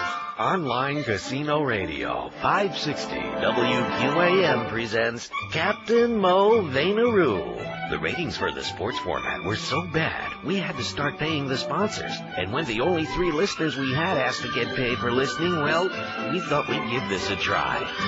Hello, boys and girls. This is your old veiny Captain Vainaroo. We got a full docket of mirth and merriment over here. This stinks. I ought not be doing this, boys and girls. I was a big star at one time, see? But I gotta tell you, kids, living in paradise ain't cheap. I need the check, understand? All right, let's see what we got over here. Got some crepe paper. We'll figure something out to do with it. Morning, Captain. What do you want, Green Jeans? Leave me alone. Aren't you going to say good morning to our friends? You're right. Morning, Moose. They call me Mr. Moose, 'cause I be hung like a moose. I'm glad to hear it, man, Dingo Man. You be dissing me? Nah, pipe down, pal. You woolies are all right by me. Got the good and strong loins from proper breeding. I just don't know what you just said. That's 'cause you're stupid. Dad! Now we're gonna make something out of this crepe paper, you understand? Yo. Then maybe later I'll pull link sausages out of my pants, okay? Okay. All right, now, here's the paper. How many sheets you want, Green Jeans? I'll take 2. 2? Yeah. So that's your take, huh? It's a joke, you moron. Oh! I'll take 1 for me. How many for you, Mr. Moose? Let a whole 10. 10? 10 sheets of paper? That's right. Look at this black-ass monkey over here. He wants 10 sheets. 10 sheets of paper. Well, I got news for you, pal. Paper don't come cheap, you dumb titsoon. Hey, what you with this shit? I was gonna cut your veiny throat. Help me out here, Green Jeans. Hey, where's your green jeans? Around my ankles, where we want yours to be. That's right. Pull him down, Green Genie. Oh, no. Not again. Have a feeling. We'll be right back with more for you boys and girls. 20 after 10 at 560 WQAM. We got the Mad Dog at 1. We got Hank at 3. 3 to 6. Oh, it's 3 to 6? Nat Moore between 5 and 6. Oh, that's right, because we got Hurricane Hotline between 6 and 7 from the Heck Center. Nice going there, Humper. Another one of them short shows. And then we got Sitco's Panther preview with 7 of Panthers and the Atlanta Trashers at the, what is it, Office Depot, not the, whatever it used to be, Rent-A-Center? Panthers and the Trashers And that's with number 8, Peter Worrell's on the team. That's what Mike Russo wanted to tell you. Eddie K after the hockey game and Joe and Mark overnight. Don't be talking no hockey on this station. Don't be talking no World Series. All I want to hear is Ray Lucas sucks. Very interesting. There seemed to be quite a bit of police presence here around the property. No kidding. And that stirred a little commotion amongst everybody. We started looking, and there was some police standing in the bushes and looking around up towards the gas station, and then all of a sudden we see this white van, and we're thinking, oh, my God, what's going on here? Oh, my God. And we had probably, what I would say, 7 or 8 unmarked cars. This is Don Nielsen, who's a car dealer. And out of one of the cars came three guys that opened a trunk and proceeded to put on a bulletproof vest and load up assault rifles. And they kind of crept very surreal-like in front of the dealership up to the corner. And then the next thing you know, they were just on this van in a matter of seconds. They pulled a man out, held rifles on him, and away he was gone. Well, how long were those police officers there before the van pulled up? A while. I'm going to say by the time I was, it was brought to my attention, probably 10 or 15 minutes of people looking around, milling around, and parked in the area here. About what time? I would say probably 8:15, 8:20, right in that range. And what time did you see the white van pull up? Can you recall? The white van was there after I saw all this going on, so I did not see the van pull up. One of the girls that works here went up for coffee at 8 o'clock and noticed it there at that time. Mm-hmm. Now, when you did see them go ahead and approach the van, did you see what happened then? Were guns brandished? Did you see them overwhelm this person, or was it a quiet negotiation? Just calm down, Leon. Calm down. It was very overwhelming. They put their rifles to their shoulder at the time when they were still in front of the dealership, which is probably a good 100 yards from the van. Mm-hmm. Okay, they kept their weapons shouldered as they approached the van, and not at any 1 second did they not have their rifles pointed at the... I heard Leon Harris once got canned as a DJ because he played that record by Gary Puckett and the Union Gang. The door was locked. It's a little bit rainy here, and couldn't get the name right. You see the officer's hand slide off of the door handle, and then one of them banged on the... Okay, well, this is all, it's all window dressing is what it is. Let's fill some time, okay, and talk to somebody that saw something, even though we don't have any idea yet. Let's wait for the Moose Man to come back and give us the real heavy-duty crap, okay? 10:23 at 560 WQAM. Maureen Dowd writes in the New York Times yesterday, which means it should be in one of our local papers in about 4 or 5 days. The souffle doctrine is the head of this column. The boy emperor picked up the morning paper and, stunned, dropped his juicy juice box with the little straw attached.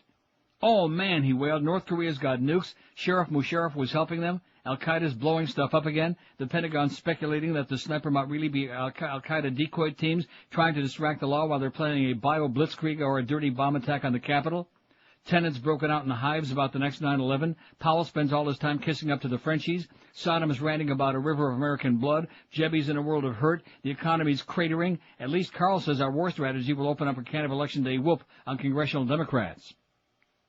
This is not the way my new doctrine was supposed to work. We're supposed to be deciding who we're preempt and when we preempt them. The speechwriters called it an axis of evil, but it was really just a spoke of evil. Condi and Rummy said once we finished off Saddam, nobody would West America again, but everything's gotten fuzzier than fuzzy math. Some people are actually talking about my doctrine leading to WW3. Carl says that would be bad.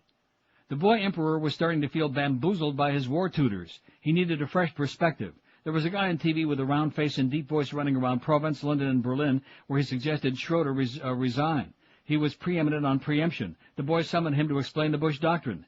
Do I know you? He asked his visitor. I am the chairman of your Defense Policy Board, an amused Richard Pearl replied. I'm an advisor to Rumsfeld, a friend of Wolfowitz's, and a thorn in Powell's medals. Je suis un gourmand, Monsieur le President. How do you like that? I got that French line pretty good there, Maureen. Je suis un gourmand. I've always dreamed of opening a chain of fast food souffle shops based on a machine that would automatically separate eggs, beat the yolks, and combine them with hot milk and sugar, add the desired flavorings, whip the whites until stiff, fold them into the mixture, and bake in individual pots without human intervention. Then conveyor belts would bring the glass-enclosed ovens to the table, and patrons would get to see their meals rise. I've never found investors smart enough to realize the dazzling ingenuity of the Pearl Souffle doctrine. Meanwhile, I'm killing time trying to get your foreign policy to rise. I'm known as the Prince of Darkness. Why? I persuaded Reagan to ignore the weak-kneed, striped-pants set of the State Department and buy every weapon in sight until the evil empire was scared stiffer than a perfectly executed meringue. But why are we going after a lunatic in Iraq for planning to make a bomb and not a lunatic in North Korea who already has bombs, the boy asked. At the end of the day, Pearl replied, his voice dripping with patience for his student, Iraq is an easy kill. But if North Korea can deter us by brandishing a nuclear weapon, the boy pressed, why can't we deter Saddam by brandishing a nuclear weapon? You must puncture the souffle before it rises, Pearl instructed. Why are we mad at North Korea for flouting its international agreements when we flout our international agreements, the boy wondered. You cannot make sublime crepe Suzette without a fire, Pearl lectured. Didn't you insist that Saddam and Al-Qaeda were linked, the boy persisted. We made that up, Pearl shrugged. You have to be imaginative, as Audrey Hepburn was in Sabrina when she offered to make Bogey a souffle out of saltines and eggs. As the Baron told Sabrina, a woman happily in love, she burns the souffle. A woman unhappily in love, she forgets to turn on the oven. Huh? The boy said. Tony and Colin told me to stop talking about regime change and instead say war is a last resort and stop talking about a preemptive strike and instead say war is not imminent. They're sissies, Pearl said, his lip curling with an epicene disdain. You cannot deliver the sashimi unless you use the blade. The boy emperor was more befuddled than ever. Get me conde, he yelled, and a peanut butter and jelly sandwich. Writes Maureen Dowd in today's periodical on, Periodicals on audio here on QAM. I'm sorry for that Maureen Dowd. She ain't no Tom Jicka, I'll tell you that. How's this thing coming, huh? Grab a Polaroid camera. Arrested man did not put up a struggle. They got 85 million porkers there. They towed away the car. What are we looking at here? That's after another interesting point of the story is once they sent a red Mustang back, an undercover cop, back out on the road, and he drove by the van and turned around. It seemed like right when he got back in there, a couple of police officers ran across the street with what I thought was yellow tape, the police tape. But while that Mustang went on, 2 or 3 of the guys popped their trunks. They started putting on external bulletproof vests. They pulled out these big rifles. Pretty piercing stuff, huh?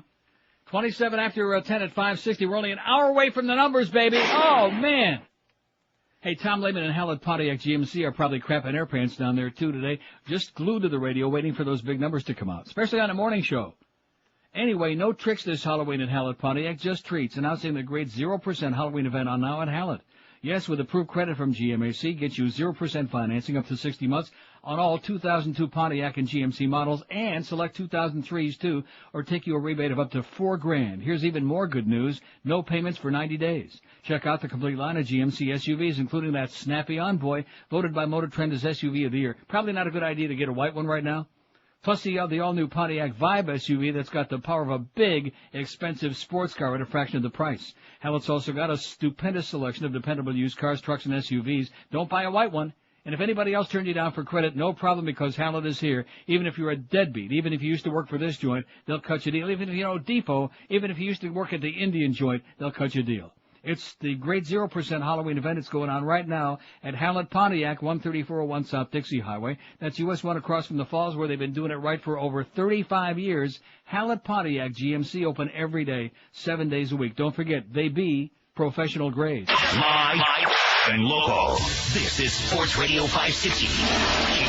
QAM. Joey sucked.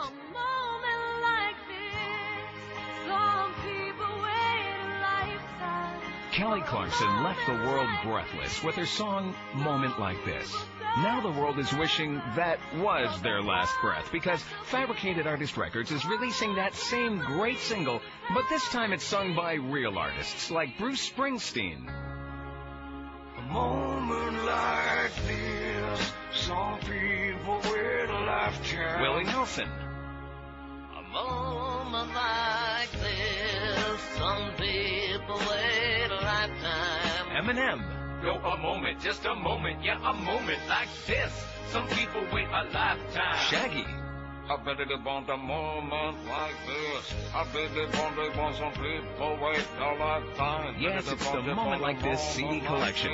They didn't want to sing on this CD, but until they're released from recording industry servitude, they don't have a choice. Moment Like This CD collection of the greats. Buy it and vote for your favorite rendition today.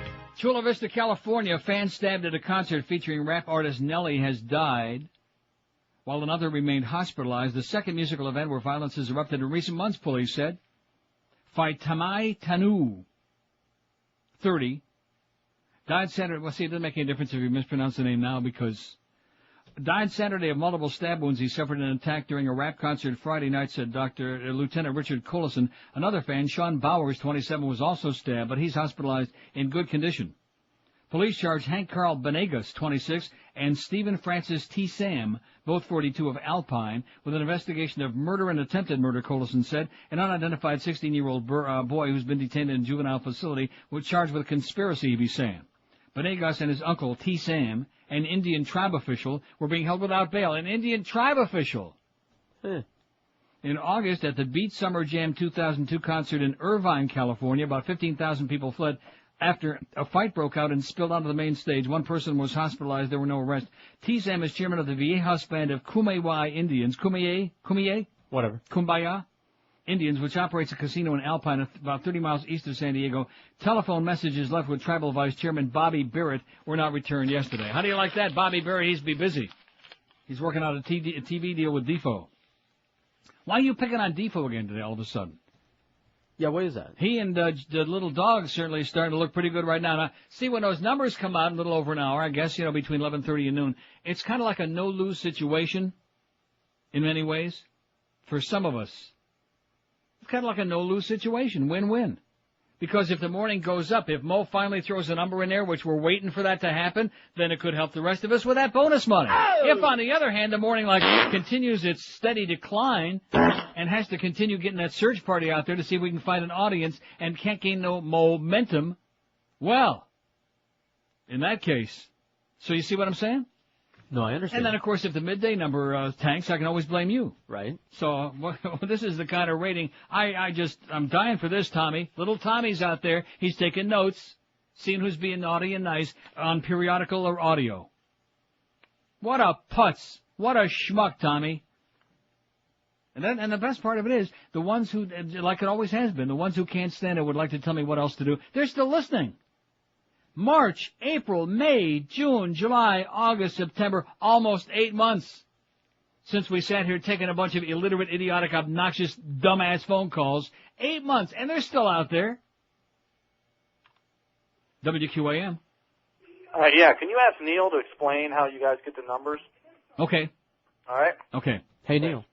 We get them. They bring them in here on sheets of paper. That's well, he said, how do you get the numbers? They bring them in here. Clarence will probably be trotting in here. He's doing a fine job. He said, and every time he comes in, he'll probably say, Ray Lucas sucks, because, he's obsessed with that crap. He's one of them. He's one of them sports nerds. Good guy, but a sports nerd. Are you have like emphysema or like maybe you have TB? Do you think you might have TB? I hope not. See, and I think I'm catching it. Do I have to be hospitalized for that? TB is highly contagious. Is it? George has TB. I don't want to get anybody in a building psychotic or anything, but I just diagnosed it. And I love the way they put all this little stuff on the screen here on the crawl. Oh, and the van is being removed from the premises. Oh, really? No Schmidt, Sherlock. Yeah, towed van has temporary Virginia tags, and they're towing it. They've taken it from the premises. As they show you the picture of the goddamn tow truck hauling this piece of crap away. Oh, and now they're removing it from the premises. Woo! Why not do it all together at once? To survive it. You don't know if you can survive it. If the police are nervous, everyone's terribly wound up about all of this. I'm wondering if we can survive CNN. That's what I'm wondering. Czech intelligence officials have knocked down one of the few clear links between al-Qaeda terrorists and the Iraqi regime of Saddam Hussein, according to UPI. Senior Czech intelligence officials have told their American counterparts that they now have no confidence in their earlier report of direct meetings in Prague between Mohammed Atta, leader of the September 11th hijackers, and an Iraqi diplomat stationed in Prague who has since been expelled for activities inconsistent with his diplomatic status. Quite simply, we think the source for this story may have invented the meeting that he reported. We can find no corroborative evidence for the meeting, and the source has real credibility problems, a high-ranking source close to Czech intelligence told UPI yesterday. The initial report of the meeting in June 2000 claimed that Atta had met Ahmad al-Ani, an Iraqi intelligence official based in Prague, under diplomatic cover, whose movements were being routinely monitored by BIS, the Czech intelligence service. The report also suggested that Iraq was probably the source of $100,000 that Atta suddenly obtained to finance the U.S. leg of the terror mission. The report went on to claim that Atta returned to Prague April 9 last year on a 3-day mission to see Al-Ani once more, just 2 weeks before the majority of the hijack team left Saudi Arabia for the U.S. Left Saudi Arabia! The report was then publicly confirmed by Czech Interior Minister Stanislav Gross on the basis of the initial assessment of the BIS. The nearest to a smoking gun connecting Iraq to al-Qaeda, the Czech report was taken very seriously in Washington in the face of growing skepticism at the CIA. But other influential figures in Washington, including former CIA Director James Woolsey and former Assistant Secretary of Defense Richard Pearl, pursued their own inquiries using their own sources and have now been told by high-ranking Czech sources that they no longer stand by the initial report. Pearl in Prague this weekend for a meeting of the Trilateral Commission. The Trilateral Commission? Oh, my God! Boy! Was told in person yesterday that the BIS now doubts that any such meeting between Atta and Al-Ani ever took place.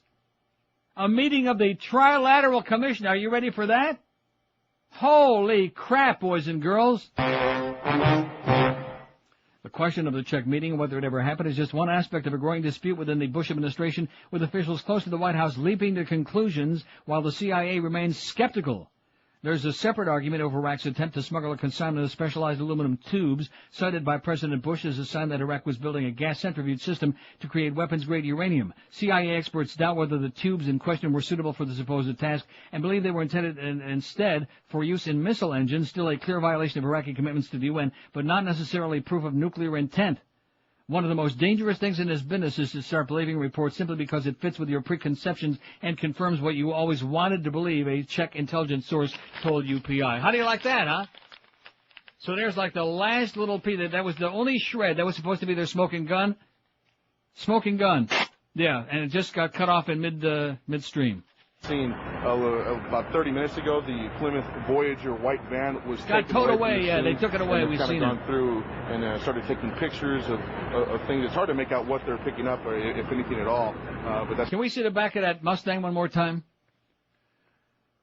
That's her little. Those great pictures. Yeah, those great pictures where it says invoice backward on the door. Aren't you proud I could read that word backward and forward? Well, that's from being able to read Hebrew. 20 before 11 at 560 WQAM. Hey, if you love your home but you just don't have enough space to do all the things you want to do, here's what you do. Do what hundreds of other people be doing. Call Strictly Additions. Whether you're having a baby, need another room, if you're converting your carport or patio into living space, if you went into business for yourself and you want to make a home office now, just call the good folks at Strictly Additions. They'll take care of it for you.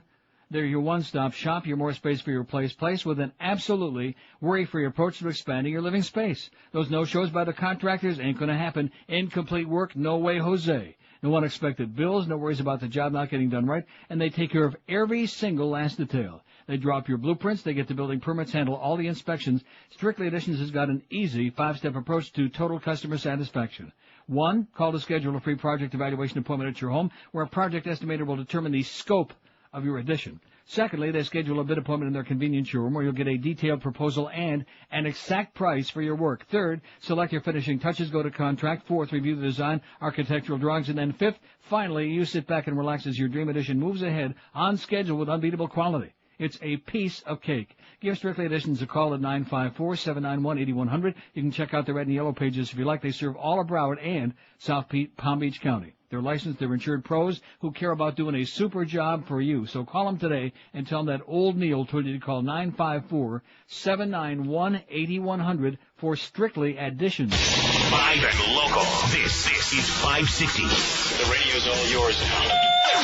QAM. Still in custody now. Second one taken somewhere else. You do not belong in here, you damn crackhead. Go smoke your crack, please. Do you know why women throw their panties on the stage? Do you know why people wear leg warmers? Do you know why dancers run in place? Michael is why. Before anybody did anything, Michael did everything. Now, get all his number ones on one disc. It's Michael. Who, Jackson? No. Bolton? No. It's got to be McDonald, Nesmith, and Damien then. No, no, and no. It's the number ones of Michael Sembello. Who? You know the Flashdance Kid. Oh, yeah, all right. You'll hear this number one.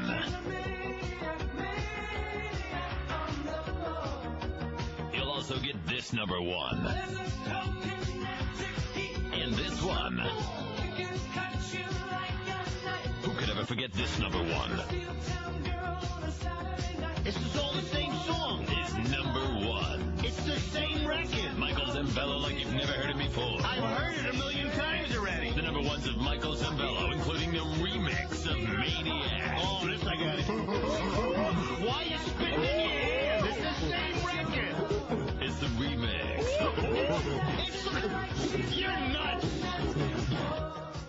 Yeah, they got a condom over the phone booth. That's pretty exciting. For safe phone sex. So, a well-planned and operation, I mean, but definitely forethought. And then, if you would, reprise us on what we heard from that witness where they described Come on, how about a reprise, how please? they approached the van, that the door was locked. Oh, my God. Hello, George. This is just incredible. 10:46 at 560 WQAM. It's a very important Monday, baby. 44 minutes. And this place is just going to explode when those numbers come out for the summer book. I guess Miguel's going to be the runner today, huh? He came down to this end of the building just to get away from that fat Doreen. That's what he said. Anyway, let's continue with our periodicals on audio here for Tom Jicka, who don't like the show the way it is. You know what, Tom? You think I'm going to change the show for you? No. I'm not doing a show for little bald-headed geeks who don't get diaries anyway, Tom. No. How do you like them apples? I hope we have a September so goddamn big we have a 99 share just to piss off that little twerp who just doesn't get it. See, that's what happens to you, boys and girls, when you spend too much time in the press box at the racetrack, schmoozing with your racetrack buddies. That's what happens to your brain. Your brain turns like the Jell-O. All the other two officers had direct line of sight in front of them on the suspect. Yeah, don't take that phone booth with the condom off the air. That's very important stuff, okay? Very important. Rosie hires attorneys in King Brother case. You know something? You're right. There's something, it's starting to get cold in here again, and it's like, man. Hear that? Yeah, I'm dying. Emphysema and TB and all sorts of disease. Hello, George. Rosie hires attorneys in King. Get him out of here, will you? We don't want to talk to you, okay, Mo? Get the hell out of here. Go take that smelly, nasty toupee and try peddling it someplace else. Hello, George.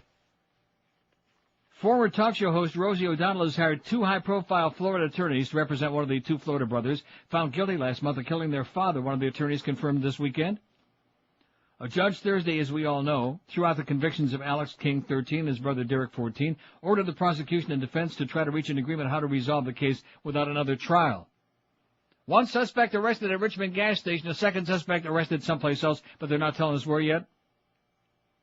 Miami attorney Jane Weintraub said O'Donnell called her 2 weeks ago because she felt so sorry for those boys and wanted to help in any way she could. In no way, shape, or form did Rosie O'Donnell seek to exploit this, Weintraub told CNN. The boys didn't even know that Rosie hired me. Weintraub was representing Alex King, said she was pretty upset that news of O'Donnell's involvement was made public.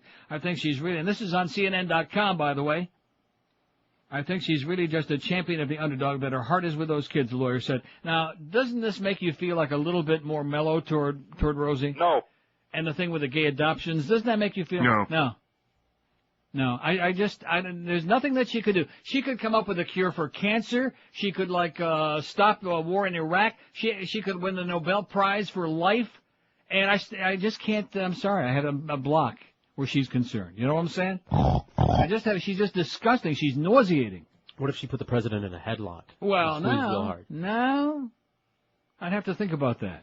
I'd like to see it anyway. I'd pay to see that. Now, don't be knocking the president, man. He's working for you. Boston Globe editorial, Vatican intervention. Yeah, let's get a bunch of this priest stuff on here. Most priests say bishops mishandled abuse issue. The LA Times has got stuff up the ass here about the priests, including this one. 15% identify as gay or homosexual side. Gay or on homosexual side. In other words, they do it on their side, is what they're saying. So let's see, 15% said that. We're talking about priests in the U.S., so that means 85% are liars. Right. Boston Globe editorial. The Vatican has decided to change and perhaps soften the tough policy against child abuse adopted by the U.S. Catholic bishops in Dallas last June. As the 4 officials from Rome joined 4 Americans in making the changes, their first priority should be the protection of children, not the cover-up of clerical misdeeds. The Vatican was vague about its problems with the Dallas document, but a statement by Bishop Wilton D. Gregory, president of the U.S. Conference of Catholic Bishops, suggested that they fell into 3 areas: the definition of sexual abuse, the removal from ministry of a priest accused of abuse, and the bishops insisted on zero tolerance, and the role of independent review boards to be established in each diocese. The U.S. bishops decided that sexual abuse includes contacts or interactions between a child and an adult when the child is being used as an object of sexual gratification for the adult. That is reasonable, and the Vatican should not choose more limited wording.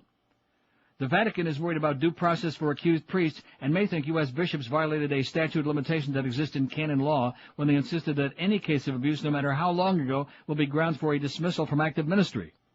Protection of priest rights is a matter of legitimate concern and would benefit from more study, but the Vatican should not insist that those with abuse in their past get a second chance. Oh, no, not one free pass? Come on. U.S. bishops have such a sorry record on abuse that they need this tough measure to reassure the laity. Of the 3 reservations, the most troubling involves review boards. It is essential that as the bishops decided, each board include a majority of lay Catholics and that members serve fixed terms. Boards need to be independent of a bishop's control to discourage future cover-ups of abuse. The Vatican should do nothing to curtail their autonomy. Cardinal Bernard F. Law said Friday that the Vatican intervention was nothing to worry about. The Cardinal said the tough policy he implemented in January was fully within the norms of canon law. He declined a challenge from Attorney General Thomas Riley to implement the tougher recommendations unveiled by a special Archdiocesan Commission this month. Law will wait until December to announce the ones he will adopt. Gregory said any changes negotiated by the Vatican will be ready for consideration by all U.S. bishops next month. Law will be able to adjust his response to the special commission accordingly. However, much of the responsibility for this scandal falls on his shoulders. No matter what the bishops and the Vatican decide, Law has an obligation to make sure that archdiocesan policy is unequivocally on the side of child protection, says the Boston Globe in yesterday's paper. That's an editorial. How do you like that, Tom? You like that, Tom? Uh-huh. Good. Most priests say bishops mishandled abuse issue. This is in the prestigious L.A. Times yesterday. Many believe that the U.S. Church's charter, though protective of children, is unfair to clerics, and many are angry at prelates. Get those numbers, Miguel. Start making some up now. Just get a chalkboard and make some up. That's what Sam used to do. My goal is $300,000. Hey, have I got a memory like a steel trap or what, huh? Man, he was really something. He's an asshole. 2/3 of the nation's Roman Catholic priests disapprove of the way that bishops have handled sex abuse allegations against members of the clergy. A nationwide L.A. Times poll of the priesthood has found. The findings of the poll, the most extensive nationwide opinion survey of American priests since 1994, point to a pervasive and deep-seated anger among many priests. Many are upset at the... What? Many of the are upset at the nation's bishops. They also are, in many cases, angry at the news media, and I'm angry because Miguel just gave me a thing to read. Join the overnight... it's more of that Monday night crap. Well, who's playing tonight? Oh, the Colts and the Steelers. It should be a pretty close game. 2 more mediocre teams. Hey, I understand. The rumor going around the building is Ray Lucas sucks. Can anybody confirm that for me? Ray Lucas sucks? Yes. Get Clarence to confirm that for us. By the way, the press conference on the what's his name? Chris Carter. No help from you. I'm looking at you like you would know Chris Carter from goddamn Joe Carter, from Gary Carter, from Jimmy Carter. Out of sight, out of mind. The press conference on Chris Carter and the pending signing with the Dolphins and the passing of his physical. The rumor is that he had to go like Service Mo's toupee before they were willing to sign him. He had to like clean it and, vacuum it. So if that all gets done, we'll find out about noon, okay? Are we going to put that press conference on the air? No. Not while we're in the middle of dissecting the ratings. We're not. We'll give you the information, okay? Is that good enough? Huh? No. Too bad. You know who's upset about that? That Chronic Joe. Oh. Why did they put that? I'd rather hear Gilbert than Chronic Joe and Stuttering Steve. Howard's got Stuttering John. We got Stuttering Steve. We got Stuttering Steve. We got the wrong Stuttering guy and the wrong Howard. Join the overnight guys at Joe and Mark tonight for Monday Night Football, 9 to 11 at Gatsby's in Boca. Stop by to win some of those embarrassing prizes, those QAM prizes, and enjoy specials on Crown Royal. That's why Miguel's going to be there. It's the Colts and Steelers tonight at Gatsby's in Boca from 9 to 11, and then it's bedtime for all because Joe and Mark have to come back and do the overnight show. So Mo's got some material for the first half hour tomorrow. In written comments that many priests submitted with the poll responses, they said bishops delayed dealing with the crisis in the first place, then compounded the problem by adopting a zero-tolerance policy, the Charter for the Protection of Children and Young People that denies accused clerics their rights to due process, they be saying. But the poll also found a bedrock of faith among priests, happiness in their chosen vocation, and a belief that the church will come out of the crisis stronger. Nonetheless, in their comments on the sex abuse policy, which the U.S. bishops approved in June, priests expressed many of the same objections raised by Vatican officials. On Friday, the Vatican released that letter. We know that. 75% of the poll respondents said the Charter has done a good or excellent job of protecting minors from sex abuse by priests. 55% said the charter would restore confidence in the church, but only 34% rated the charter's fairness to priests accused of abuse as good or excellent, with 45% calling it fair or poor in that regard. That's right. Let's worry about the priests. Forget about those kids. Forget about the people who committed suicide already because of the abuse. Forget about that. We got to do the cover-up. I mean, we got to protect those priests. Isn't that how it works? Of course. They're God's agents. Let's get some more of these periodicals on here before those numbers come out, okay? Hello, George. Get out of here. Well, he's probably hanging around. And, you know, for a guy that doesn't listen to the show, I bet you today he might be making an exception around between 11:30 and noon, you don't think? He don't care about numbers. He don't have to worry about stuff like that. He's a big, important guy. He's the voice of the Dolphins. He don't have to be worried about stuff like that. My God. Gay. 10:56 at 560.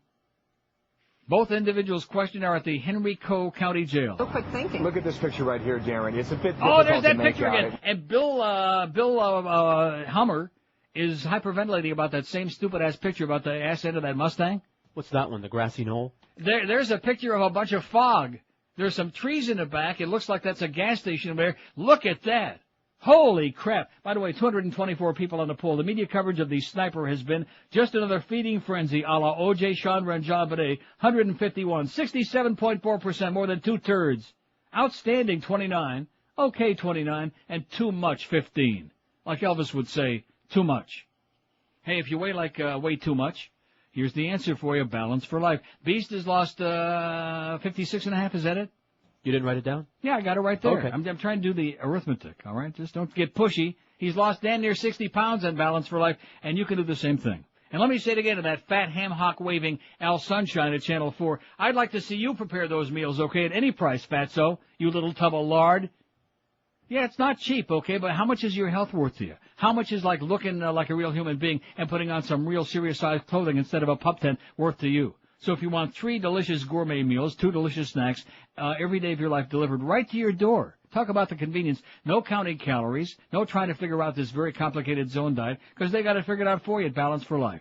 And they deliver right to you at your house, at your work, wherever you want them to deliver, by 6 a.m. in your little black sack. And once you got your little black sack, you're ready for the whole day. You got enough food in there to keep you happy. Believe you me, in fact, some days you might have trouble finishing all of it, but do it because that's the important way that this program works. This is the real weight loss program, not some stupid fad, not some silly-ass pills that don't work but will make somebody else rich. Balance for life. The only choices you have to make, no calorie counting, no carbs, is just pick between 2 choices they give you for each meal. Each day that you're on the program, they just give you a little bit of a menu, and you pick what you like. Call Balance for Life right now, and you'll start losing weight right away. Call 954-568-3229. 954-568-3229. I give you my personal guarantee that in no time at all, you'll look a lot better than the Beast. Or you can check them out on the web if you like at balanceforlife.com. We're Sports Radio 560 QAM. This is the Neil Rogers Show. This is your brain.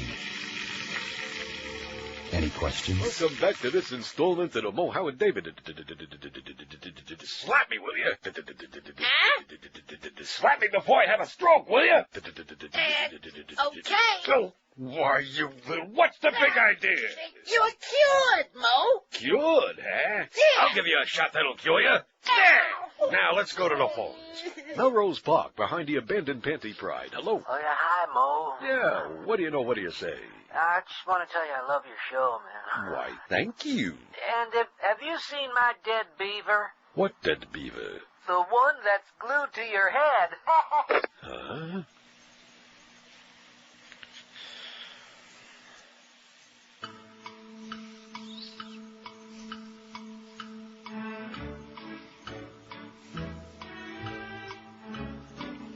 All right, Mr. David, come with us, please. Where the hell are you?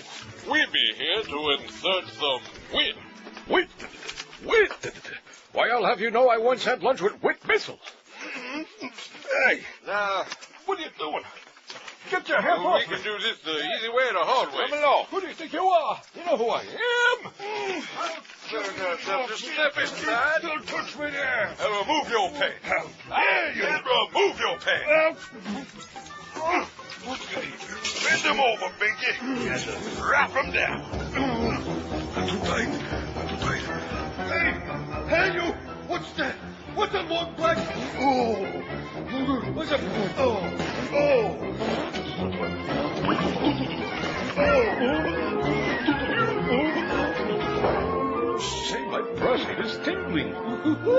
Now I know how to just guzzle up.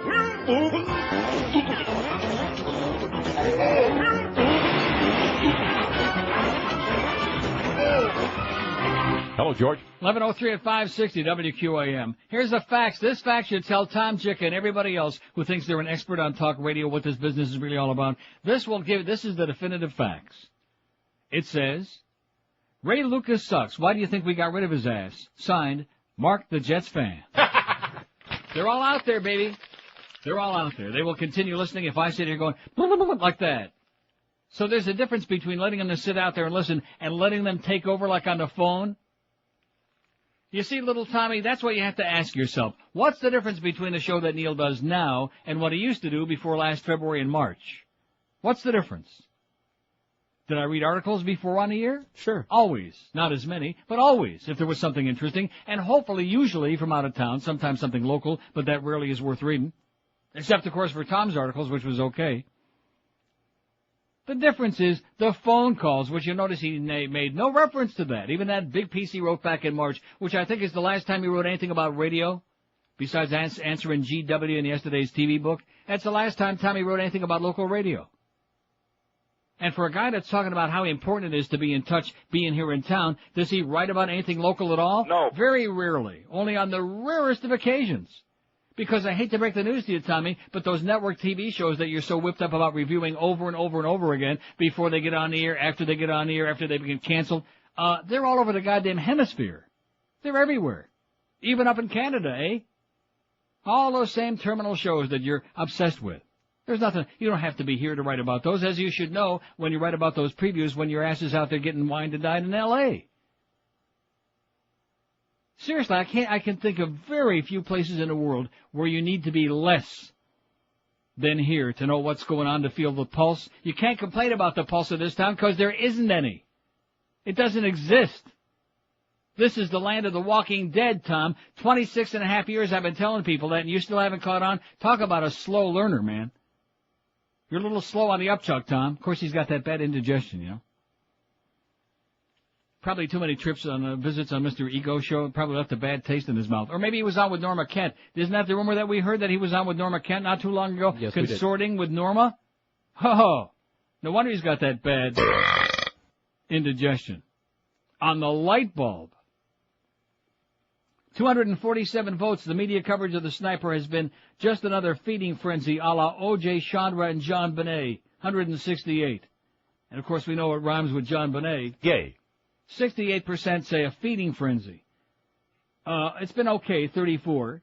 Outstanding, 30. And too much, 15. So if you add the 15 and 160, 183, that's like 70, almost 75%. Say enough already, okay? Give us a break. And now that they don't really have any information other than 2 people have been arrested and the van was seized, now they're really speculating about beep, ba-da-boop, beep, like this. To begin right away. See? Like that. Just like that. That was perfect. What a segue that was. I went ba-da-boop, and she went ba-da-boop, like that. Many times doctors will tell you that. Oh, and guess what, George? Police briefing in Richmond at 1 o'clock. So right after we have the press conference about Chris Carter, we can segue into the police briefing with Mr. Moosey again. How are we going to get the numbers in there? I'll get him in there. Have no fear, because the old man is here. 15% identify as gay or on homosexual side. Like Tommy, you know, he's like straight, but he's on the homosexual side. He's a little swishy, you know, but he's like straight. Like that side of the glass there, for example. That's right. That's very good. That's the heterosexual side on the side that George is sitting on, and this is the homosexual side. That's why there's these pictures of Tom Brady and all these, the German twins, whatever the hell their names are, the Gmunder book.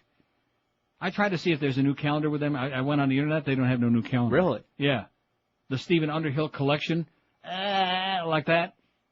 I don't know what you're laughing about. Now, even you got to admit that those 2 guys in that calendar back there are pretty damn good-looking guys. Are in their underwear. They're not in their underwear. They're in their bathing suits. They're in a pool, is that you idiot. Okay, I see. In their white... In their wet white underwear. Anyway, see, he won't do it. He can't do it. It's that... No, they're good-looking guys. For what it's good. Worth.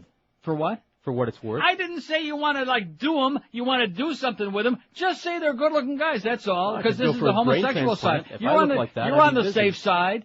And by the way, you're starting to do what Tom said back in March. You're starting to like talk as much as I am now. Oh, Would you remember he wrote that? Yes, he did. You're like an equal partner in the show, and he's really pissed off. No, that's what he said, an equal That was partner. a funny line, too. Yeah. Well, you know Tom. He's stupid. Right.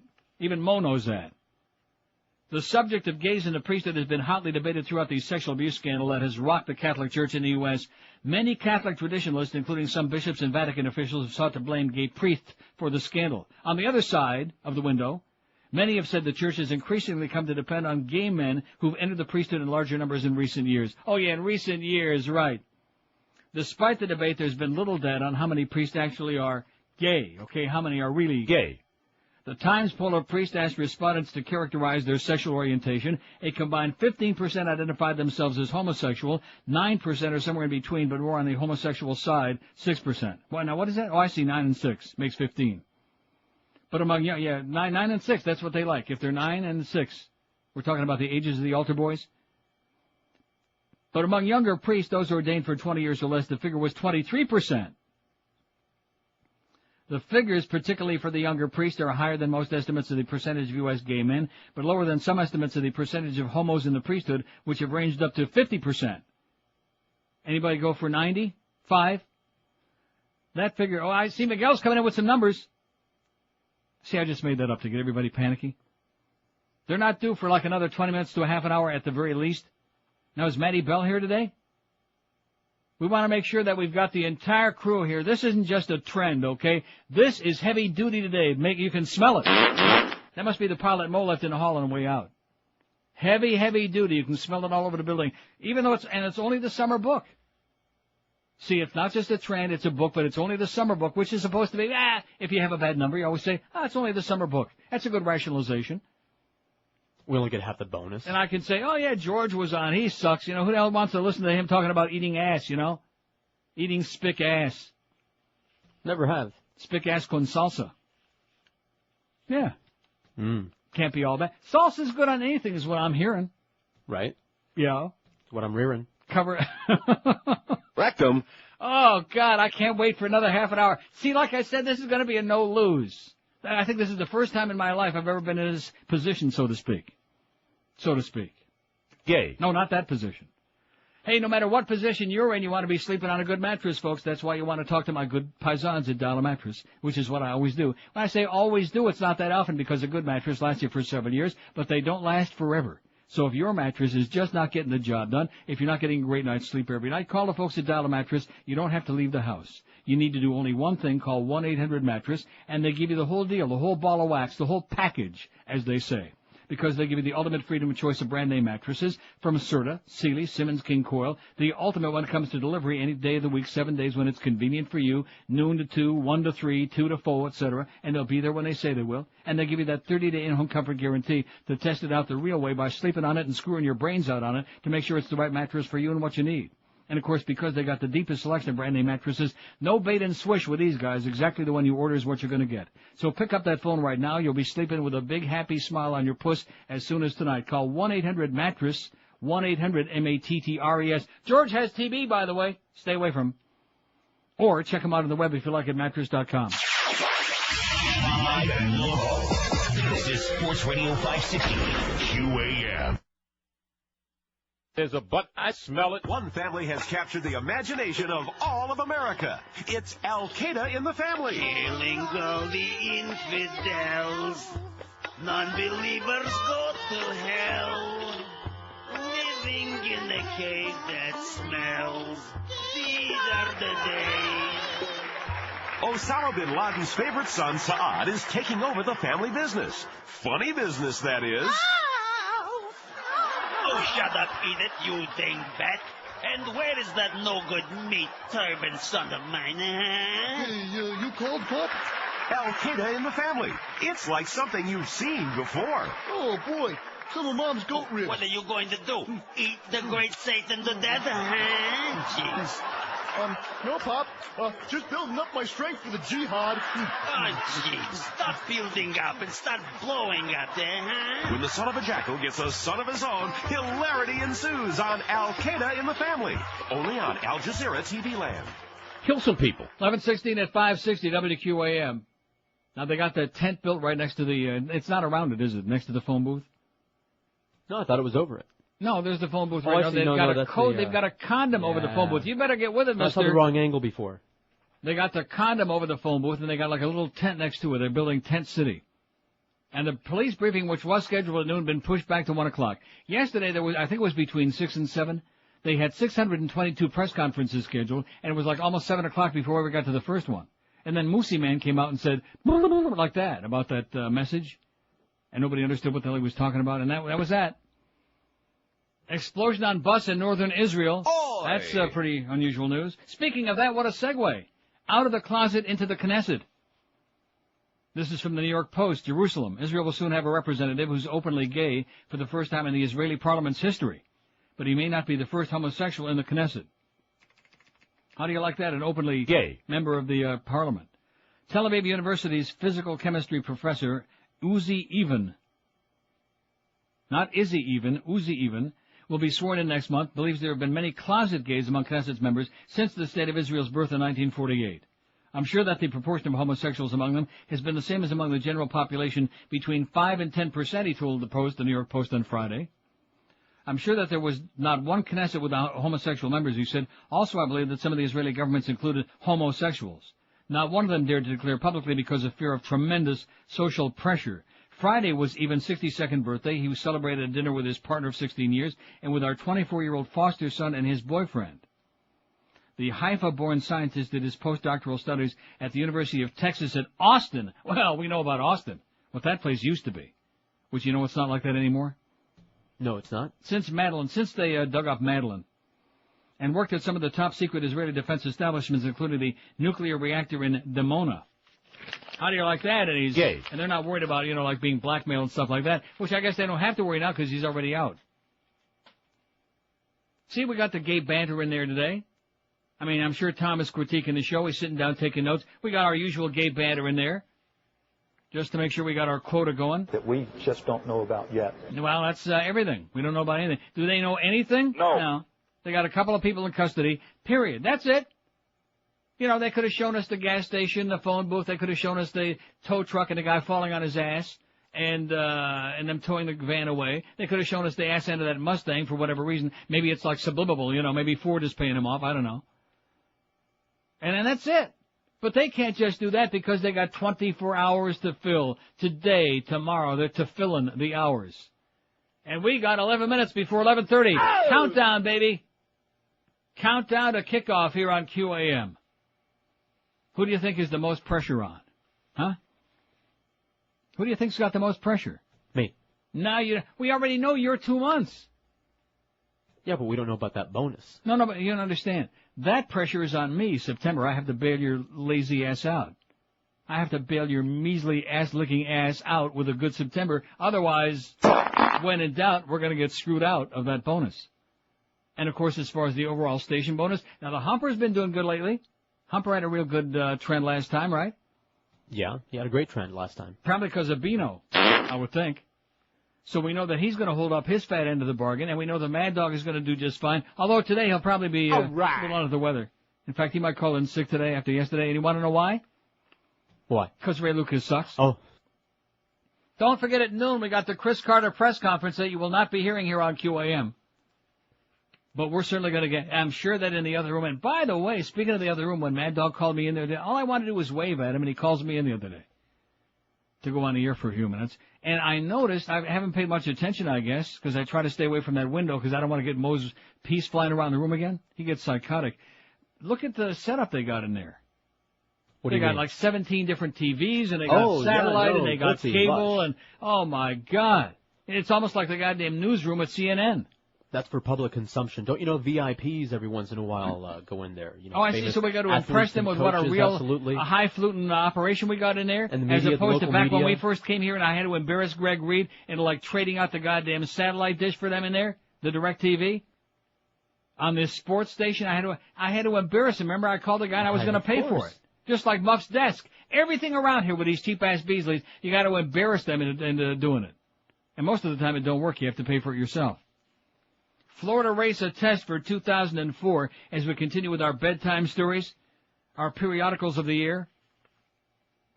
In Florida, Governor Jeb Bush suddenly finds his reelection at risk from a relatively unknown Democrat. And by the way, Bill McBride don't want no state income tax, okay? In act of desperation, they started floating that story over the weekend in their ads. The Bush people. State income tax, just to scare the crap out of people. And the McBride people say, full of it, full of crap. Desperate.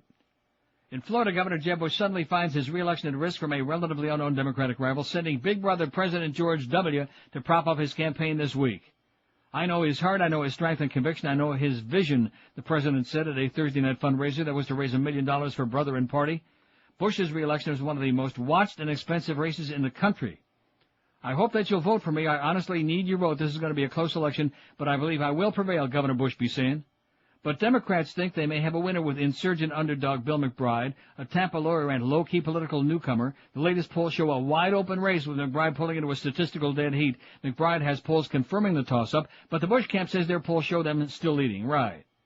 But the little-known McBride should not be discounted. He scored a come-from-behind upset for the Democratic nomination over former Attorney General Janet Reno, and Republicans know that Florida Democrats could hardly be more motivated after Florida's 2000 presidential election recount fiasco. Democrats vowed to oust Governor Bush not only to avenge former Vice President Al Gore's defeat, but also to put a Democratic governor in place to work against President Bush's re-election bid in 2004, and you are absolutely correct, sir. So all you dark-complected folks out there, instead of worrying so much about Chris Carter and Ray Lucas sucks and has a bad haircut, instead of things like that, you'll be going out there and voting 4, 5, 10 times each, at least, to make up for all the other times that they wouldn't let you guys vote? That's right. You'll be going out there and voting 20, 30, 40 times apiece. Minimum. I already voted by mail 6 times. Florida's been inundated in the closing weeks of the election from National Party activists and personalities who've flown in from all over the country to support the respective candidates. McBride has even stepped out of the state to help himself, stealing away Friday to New York City to line up more support. But for Floridians, the issues, not the players, may decide the race. Among the top concerns are public school class sizes and standardized testing. Bush has proposed reforms in these areas, while McBride has blasted Bush's record to date.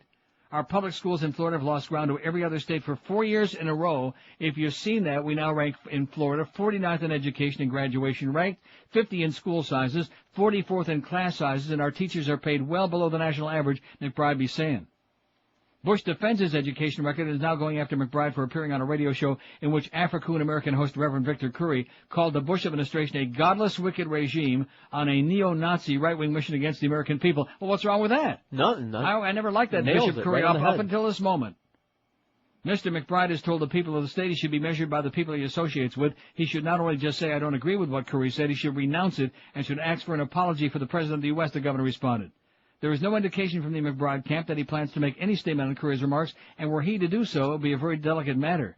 McBride is aggressively courting the African-American vote. It could get difficult if he were getting into a public spat with an influential radio talk show host. An influential radio talk show host, Bishop Curry. I wonder if he's kin to Kid Curry, you think? I don't think so. He might be, because he also said Anna Squeak had a hell of an ass.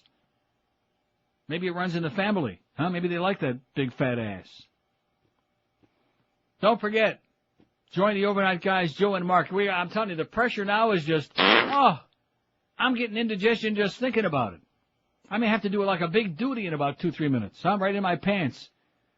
Because the numbers are going to be coming out, and that door will be opening up, and Miguel will come in here, and and you're not going to really know what to make of the look on his face. Of course, he can't read the numbers anyway. They're in English. No, seriously, do you think he can read the numbers? Sure he can. How do you know that? He's a swift boy. He's a student of the ratings? He's astute. He's a student of the ratings, and that's probably because reading all the numbers gives him a good excuse to get the hell away from Fat Doreen back there, who's chasing him around all the time.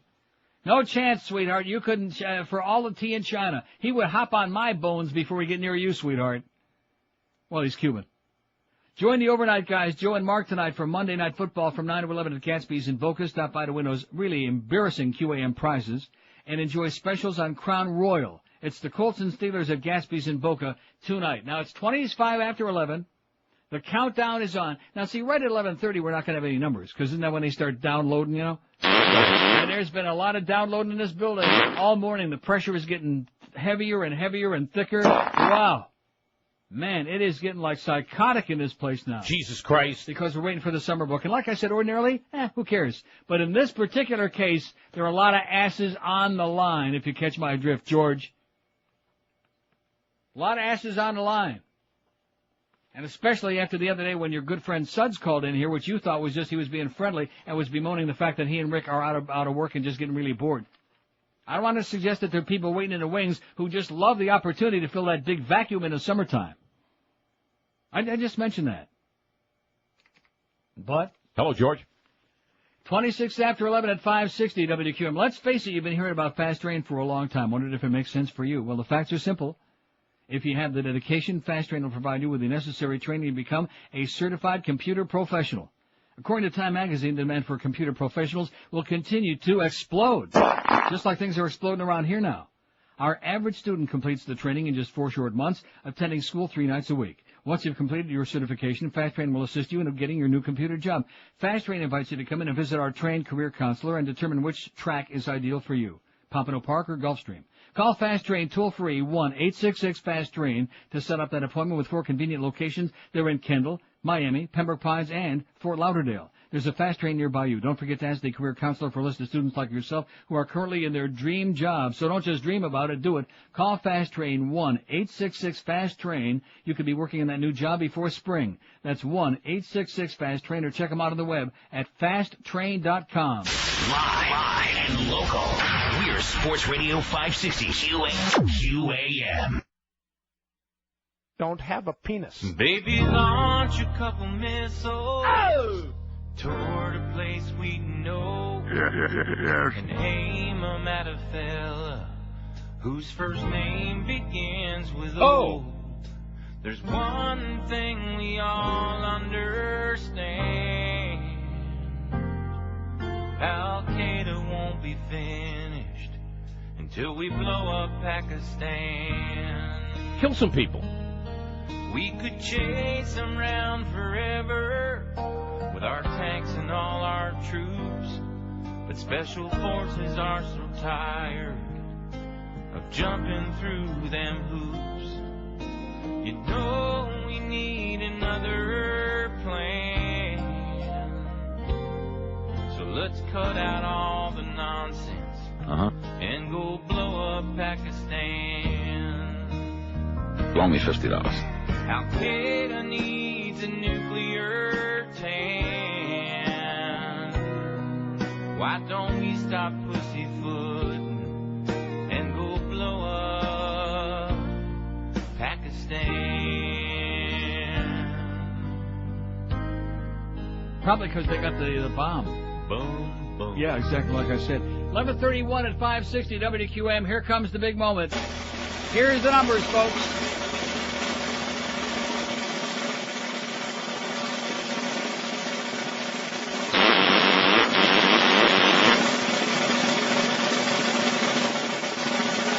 You're not going to believe it. We got a 9. I just made it up.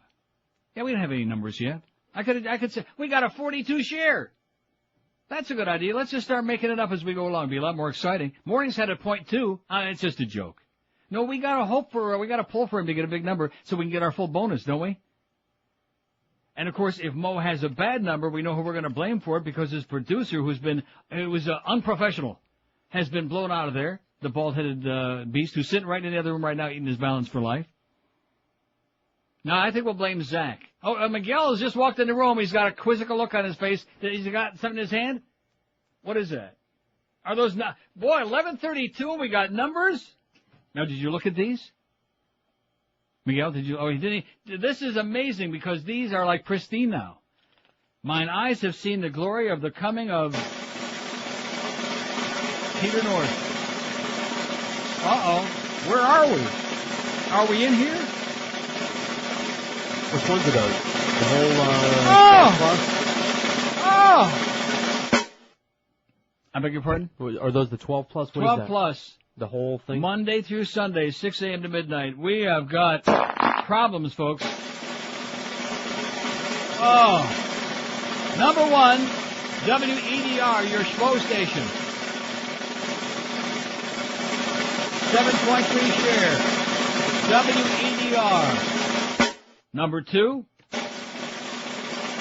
Power 96. 6.0.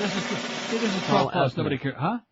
Oh, it's a heavy ethnic summer book. Sounding like it so far. What's Spos third? and Schwoes, baby. Spos and Schwoes. We're screwed. Followed by Radio Romancia. WAMR, Radio Amor, Spos and Schvos. Who else stays here in the summertime? Nobody else stays here. Radio Mambi is the top 5 stations, and number 6 is hot. The top 6 stations are all ethnic, Spos and Schvos.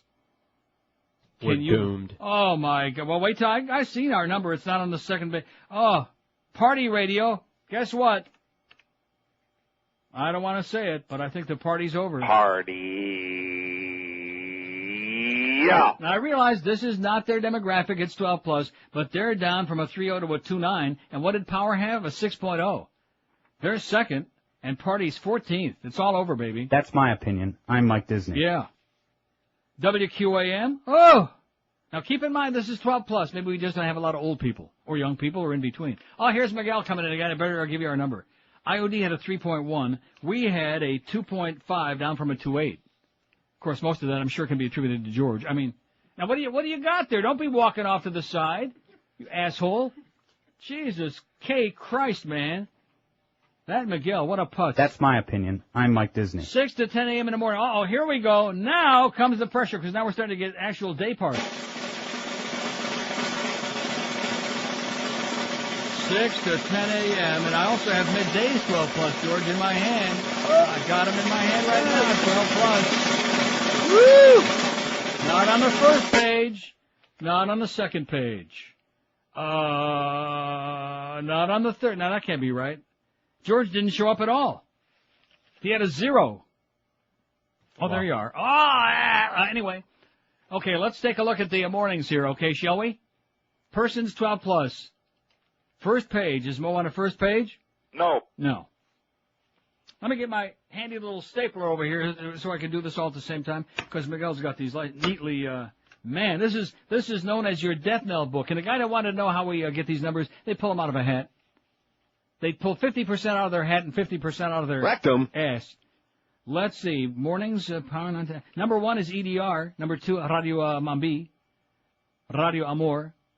Big, even big. Oh, Howard went down even. Look at that, 5.8 to a 5.2 and a more. Ethnic, heavy ethnic, baby. I mean Howard Stern. Clarify.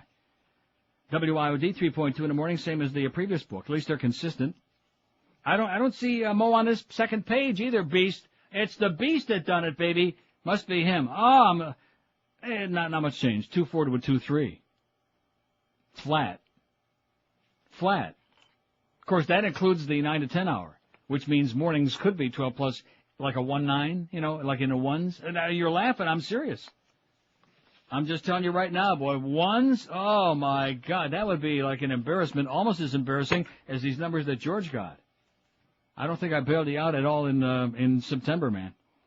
10 to 3, EDR's number 1 with a 5.6. Life sneaks in there, then Power. Power with a 5 point is number 3 in Persons 12 plus in midday. Oh, talk about, see, there's that Spo and Spo thing again.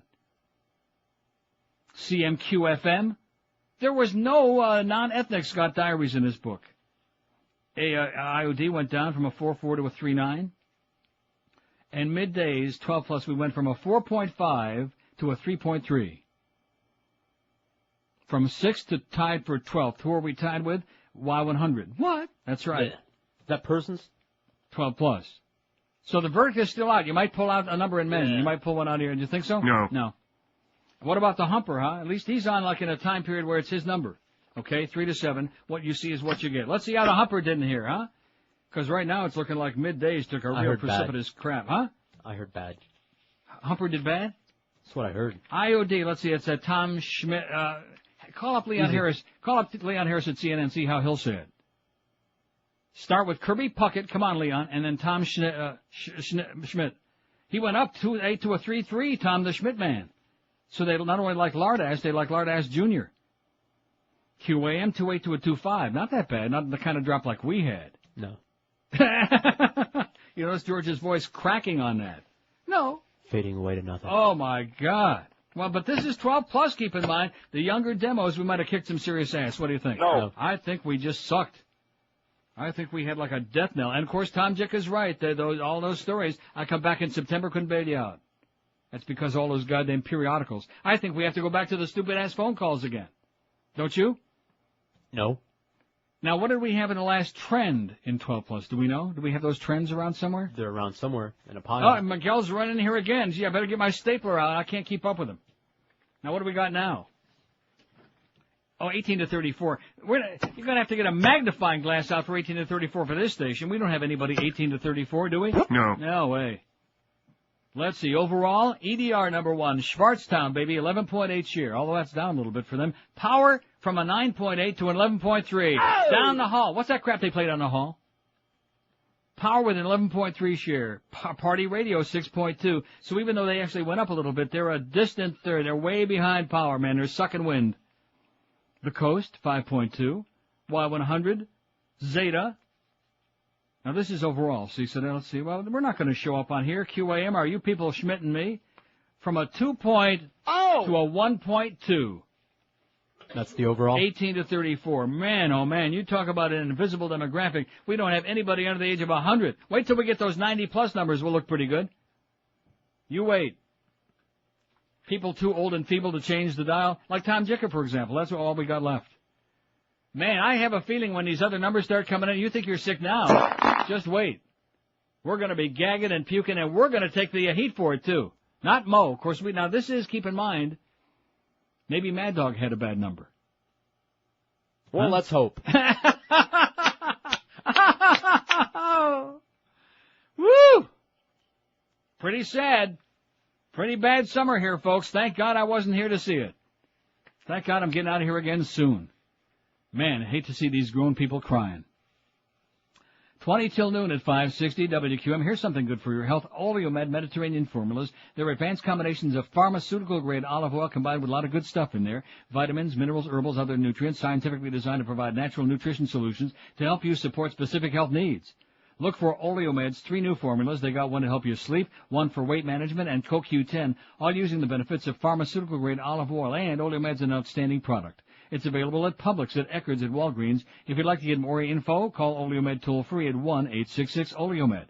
That's 1-866-653-6633. You can also, by the way, you still have the highest number on the station. Oh, 12 well, plus. At least that's something. You can also order Oleomed online at OleomedAmerica.com. And if you visit your nearest Publix and buy an Oleomed product in Data Broward, you can get you a coupon for a free Larry Coker bobblehead doll while supplies last. Don't forget to, and by the way, what high school they play next week? Don't forget to visit their sampling pavilion at Sportstown every Sunday when the Dolphins are playing home games. Pick up free Oleomed samples and product information. Start feeling healthy again right now by popping some Oleomed in your old puss. Live and local. This is Sports Radio 560. QAM. They're number 1. Damn it! Negro. Cool and foul is the masses Negro.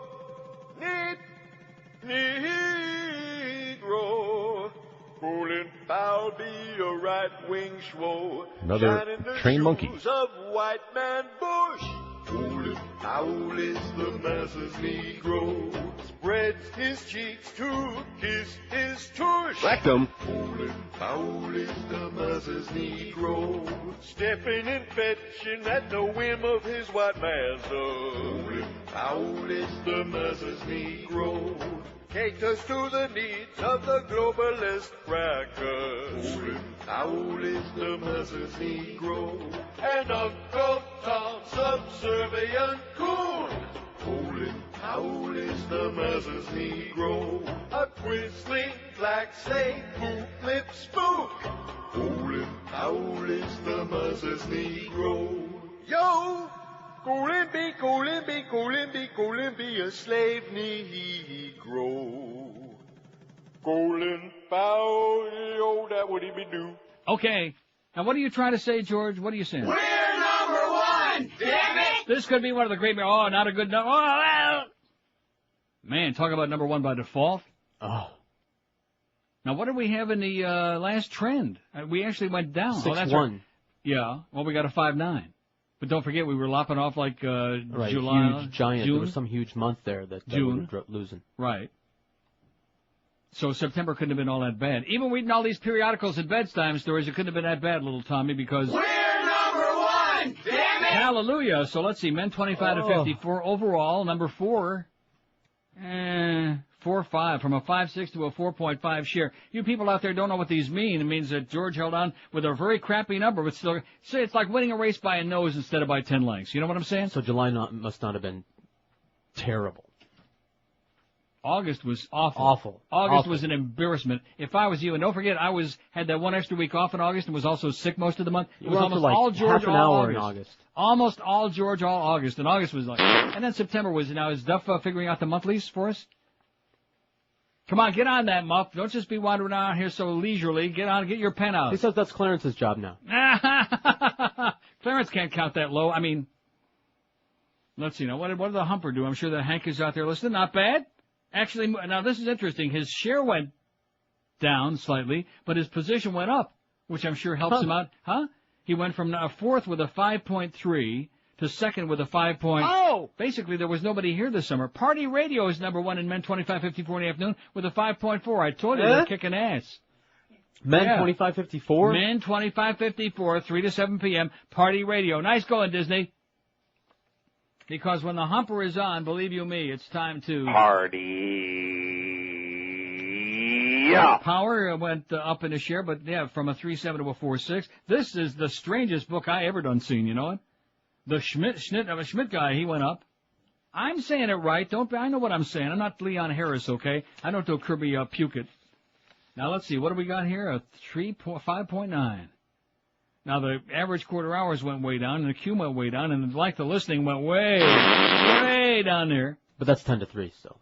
That's right. Now, the Mad Dog, we hope, did really bad. I mean, and no, did I miss the morning number here somehow? Oh, yeah. How'd you skip right by that? He's got these pages, like, all purposely, I think, dicked around. I think somebody paid him off in a hall. Who's that goofball down the hall?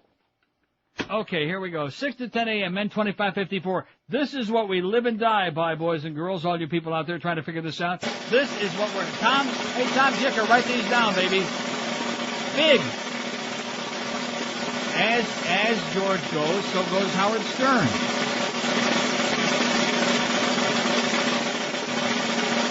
Just like you, a big drop, but still number one. Quite a higher number than you had. From a 12.4 in the spring to a 9.4 in the summer. Still number one. That's because of the ethnic balance in here and everything else, I guess.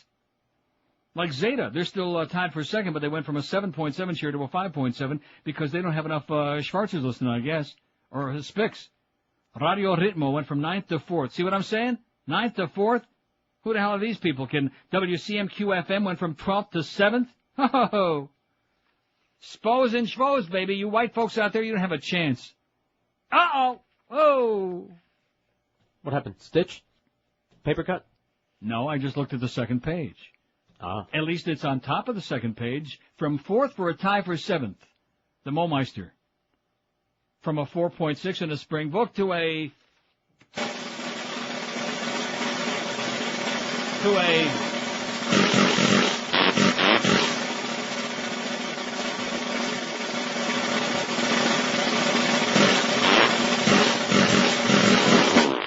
3.6. Jesus Christ. Man, from 4th to tied for 7th with WSUA Radio Suave. I guess the Spicks aren't into Mo that much, huh? Must be. So that'll be a 2-something. I beg your pardon? When we, are you trying to knock him again just because he tried to get your ass fired? Yes, you are. Okay. Oh, that's right. Let's separate the number from the person, okay? Let's just pretend we're talking theoretics here. Right. No personalities involved. Just the morning drive. What do you mean it'd be a 2-something? You had a 5.9. That's something to write home about. Of course, actually, when you take out like 1 to 3, you're right. It could right around a 3. Pretty weird. That's in 2.9. men. That's in men. 2.9. That's not like in like some demo. That's our target demographic. Men 25 to 54, a 3.6. That this guy was going to come in here and reinvent talk radio, sports talk, and show us all how it's done. Now, did we tell you what the Humper had? I just told you, a 5.0, but second in the market. And guess who was first on the station again? Who was high to midday, even with George on like all that extra time?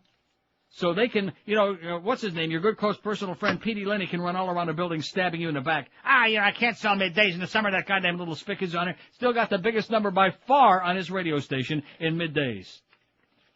Good old. Oh, God. And the Mad Dog and Jorge in midday. Rhymes with gay. So there you go, right there. Still number one. It's one of the great miracles of all time, folks. But it's kind of like everything is squashed in there because of that heavy ethnic weighting. Now, hopefully, by the time this fall book is really going here strong, a lot of those Spos will be back on the banana boats going in the other direction, and the Schwarzers will be back there picking cotton again in Homestead and Aranja. Yeah, instead of getting them damn diaries, it's screwing up our ratings. Here's a fax that says, "Hey, Neil, I think it's fascinating how the idiotic Tom Jacob feels that the debate on whether your radio show is better when you read news stories is the most important thing going on. With all the disturbing trends going on in electronic media, how has he got time to write about the cooking shows is amazing. I remember my college media ethics class, when it goes on about Marshall McLuhan to the global village, blah, blah, blah. This is why so many people are depressed and psychotic today. The constant droning of the fearmongers in the media are destroying the minds of millions of people, and Tom Jick is worried about you reading news on the air? The best thing to do is run a disclaimer on the 24-hour news shows that watching this can be hazardous to your mental health. Thanks for exposing the hypocrisy of our time, and that goes for the very disgusting George, too." He said, thanks for whatever you're doing, for being number one there with a very low number. Now, what did you have last summer? I don't know, 5. I can look. 5, 6, I think. So, but let me say it again. You can't be higher than number one. I'll say it again. I'm not trying to make excuses, although I am, because it's a pretty damn lame-ass number for a show like this, especially when you hear it like 10 and 11 shares and you scrunch it down to like 5s and 6s. Pretty weak in there. Hey, I want my number before I start getting flogged. That's right. Let's get the hour by hour and the day parts of the 9 to 1, and then we can even go into it and see like on Tuesdays and Thursdays if I helped at all. When I was doing those Tuesday and Thursday from Toronto and like 1 or 2 half shows from Amsterdam, in between being sick all the time. What? Let's see what that guest hour did that one time you came in because you couldn't contain yourself anymore and you were Oh, that's Friday afternoon, yeah. That was spectacular. It was spectacular. And then that first call, gee, I don't want to spoil things, but is beer really bad for you? Oh, my God. Yeah, Tom. I'll tell you what, Tom. We'll give them your home number, Tom. Little Tom Jicka. And all these frustrated callers can call you at home. So September couldn't have been all that bad if we had a 5.9. Right. It couldn't have been gigantic, but it couldn't have been all that bad because June, as I recall, was pretty good, not bad. Not bad. And, of course, we would have had those billboards that we were supposed to announce my coming back. Because keep in mind, September in this thing is like August 26th through, whatever. So there you go, boys and girls. Spos and schvos. Darkies and greaseballs. That's what it's all about. That's the only guys that got the diaries. And, of course, they get paid extra for getting them. And all the rest of us white folks, we were all busy, out of town. So somebody's got to get them. They probably came along and stole them out of the mailboxes is what they did. Huh? That must be it. Either that or Arbitron can't. And then in the morning there. Jesus Christ. Oh, my, seriously, Mo, how low can you go? That's my question. How low can you go, Mo? Jesus Christ. Because he just, unlike us, which, hopefully will make a comeback, and like Hank is, doing his thing. He's got a decent number in there. He's number 2 in the market. We're number 1. In fact, where's Mo again? We got, let's see, number 2 in afternoon, number 1 in midday, and number 7 in the morning. That's not acceptable. That's just not acceptable if you ask me. Do you think that's an acceptable number? It makes me want to kill some people. Yeah. Christ. Guy that comes in here making all of that money with 15 different toupees and bossing everybody around and firing this one and firing that one and trying to get George fired. And that's the best part of the deal. He tries to get you fired, and you got a much, much bigger one than he's got in a number 2. That's the amazing part. Even with your marginal experience. And this is a guy that's been in the business for 75 years. Mo Howard, been in the business since Jesus was a baby. And his numbers are so pathetic, I'd be embarrassed to even associate with him, so I guess tomorrow I won't talk to him. Just like this morning and every other day. You know what I'm going to do? Tomorrow morning I'm going to stand in that window. When he's on the air, I'm going to take a big piece of cardboard. You know how the gypsies, the little kids do with the cardboard? I'm going to take a big piece of cardboard, I'm going to write 3-6 on it. And I'm going to stand there and wave it. He'll have to look sooner or later. What's that, a Bible verse? 3-6, yeah. In Proverbs 3-6, it says, if you don't know Mo, it says, the Mo you know, be going slow. And that's the way the QM train is slowed down to a waltz, to a slow Kazatsky there in the morning, baby, as the number keeps dropping and dropping. Hey, Mo, how low can you go? That's what the Beast wants to know, and of course it's all his fault anyway for those crappy guests he got on there. Now that we got Zach. Ho-ho-ho! For anybody that missed the beginning of our show this morning where we couldn't get on for 3 minutes because Zach is busy eating, you think the Beast was fat. Oh. Man. That's Zach. Well, maybe if he gets somebody who weighs less than 600 pounds producing his show, maybe that might help. The beast could be a boil on Zach's ass. On his ass, you know what?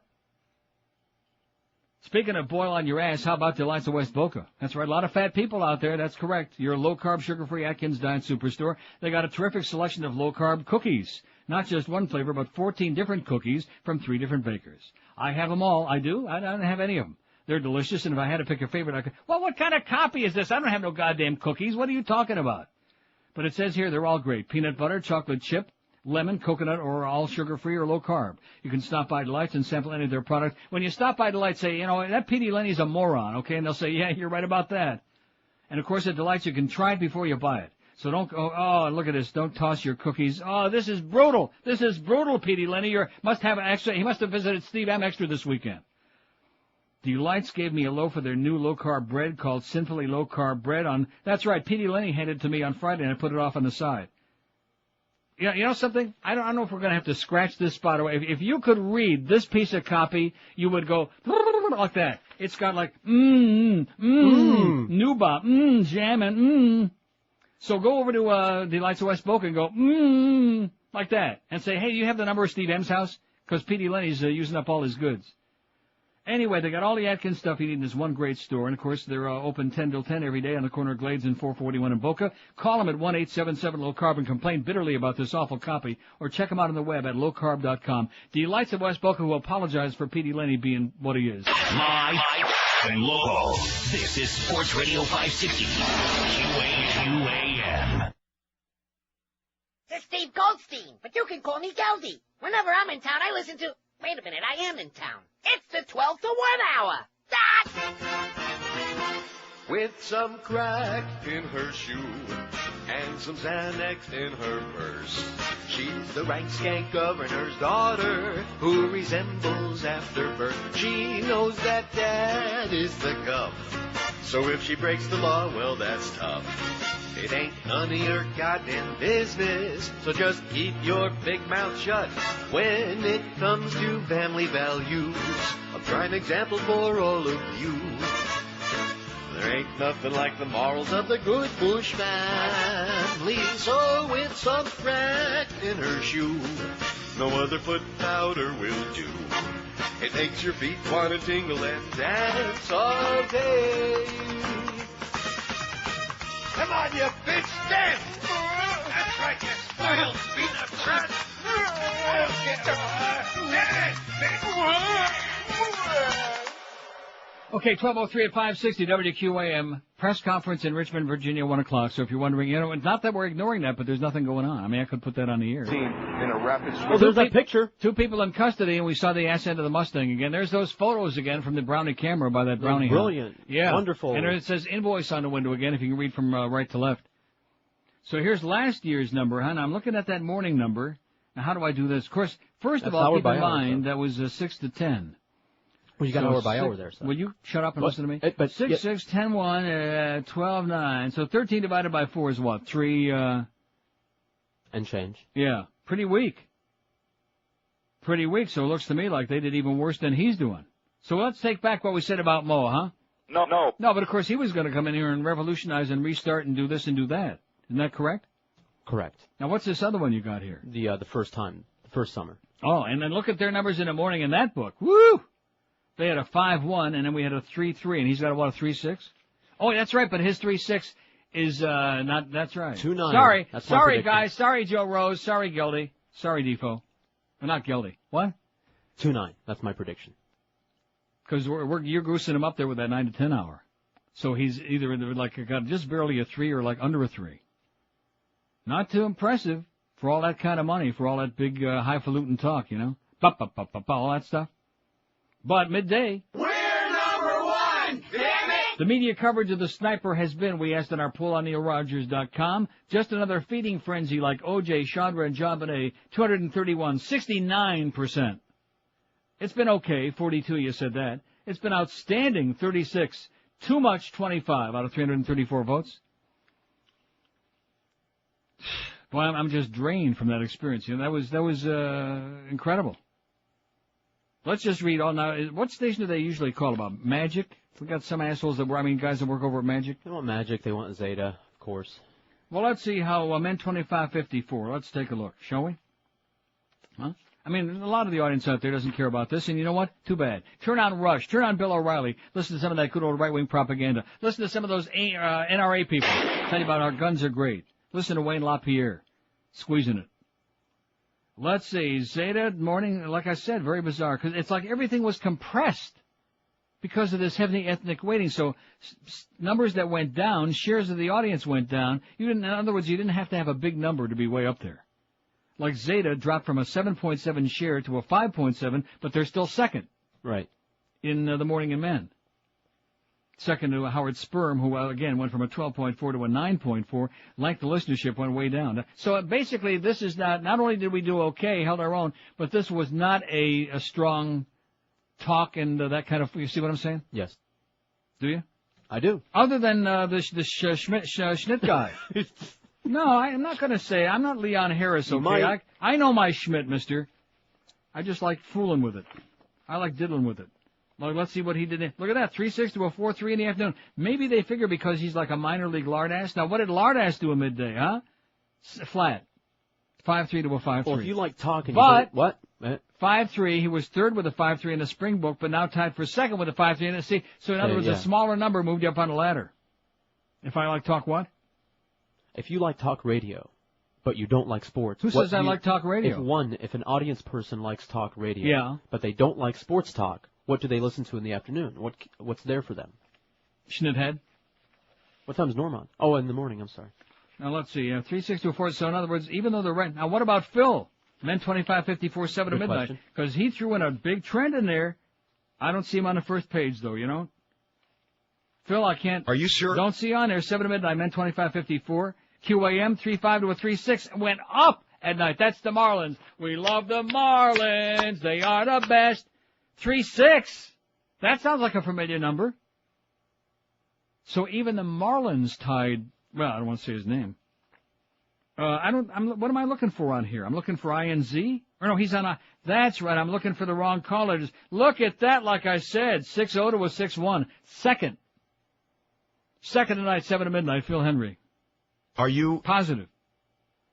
Love 94, 6-5 at night, so he's like number 2 at night on IOD. But IOD's got a big number here all the way around. So they had a good book. QAM sucked wind. Of course, you got to have a lead-in. Now, what did IOD do in the morning, George? I don't know. Good question. I'll tell you. 3-1 up to a 3-3. So they went up a couple of tenths while we were dropping a full point in the morning. Woo! Of course, we dropped like 3.5 points in midday, but that's George. I'm sorry. That's one of those things. Well, look, we're still number 1 on the station, so all these people that want to detract, like that backstabbing lunatic, P.D. Lenny. And I'm going to, seriously, that piece of copy that I attempted to read before, that should be saved for the Lunatic Hall of Fame. The one that I showed you that goes, like that. Yeah.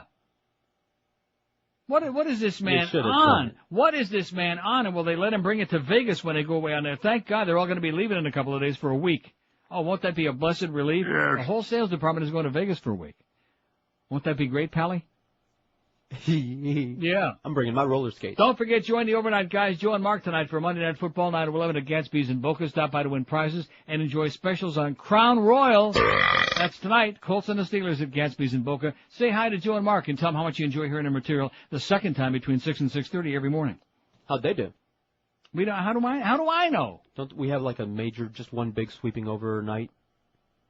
12 to 6 number? It's a separate thing. You got to go into the hour by hour. You have to pull that out there once we get the disc. And how come Muff never came back in here with that monthly breakdown? He says it's Clarence's job, and Clarence says, "Oh no, Muff's taking care of that." See, now we got 2 hot shots in there, so now they're passing the buck, is what it's all about. Oh no, that's not my department. Get off your duck. Yeah, let somebody do something. Let's see how we did in September.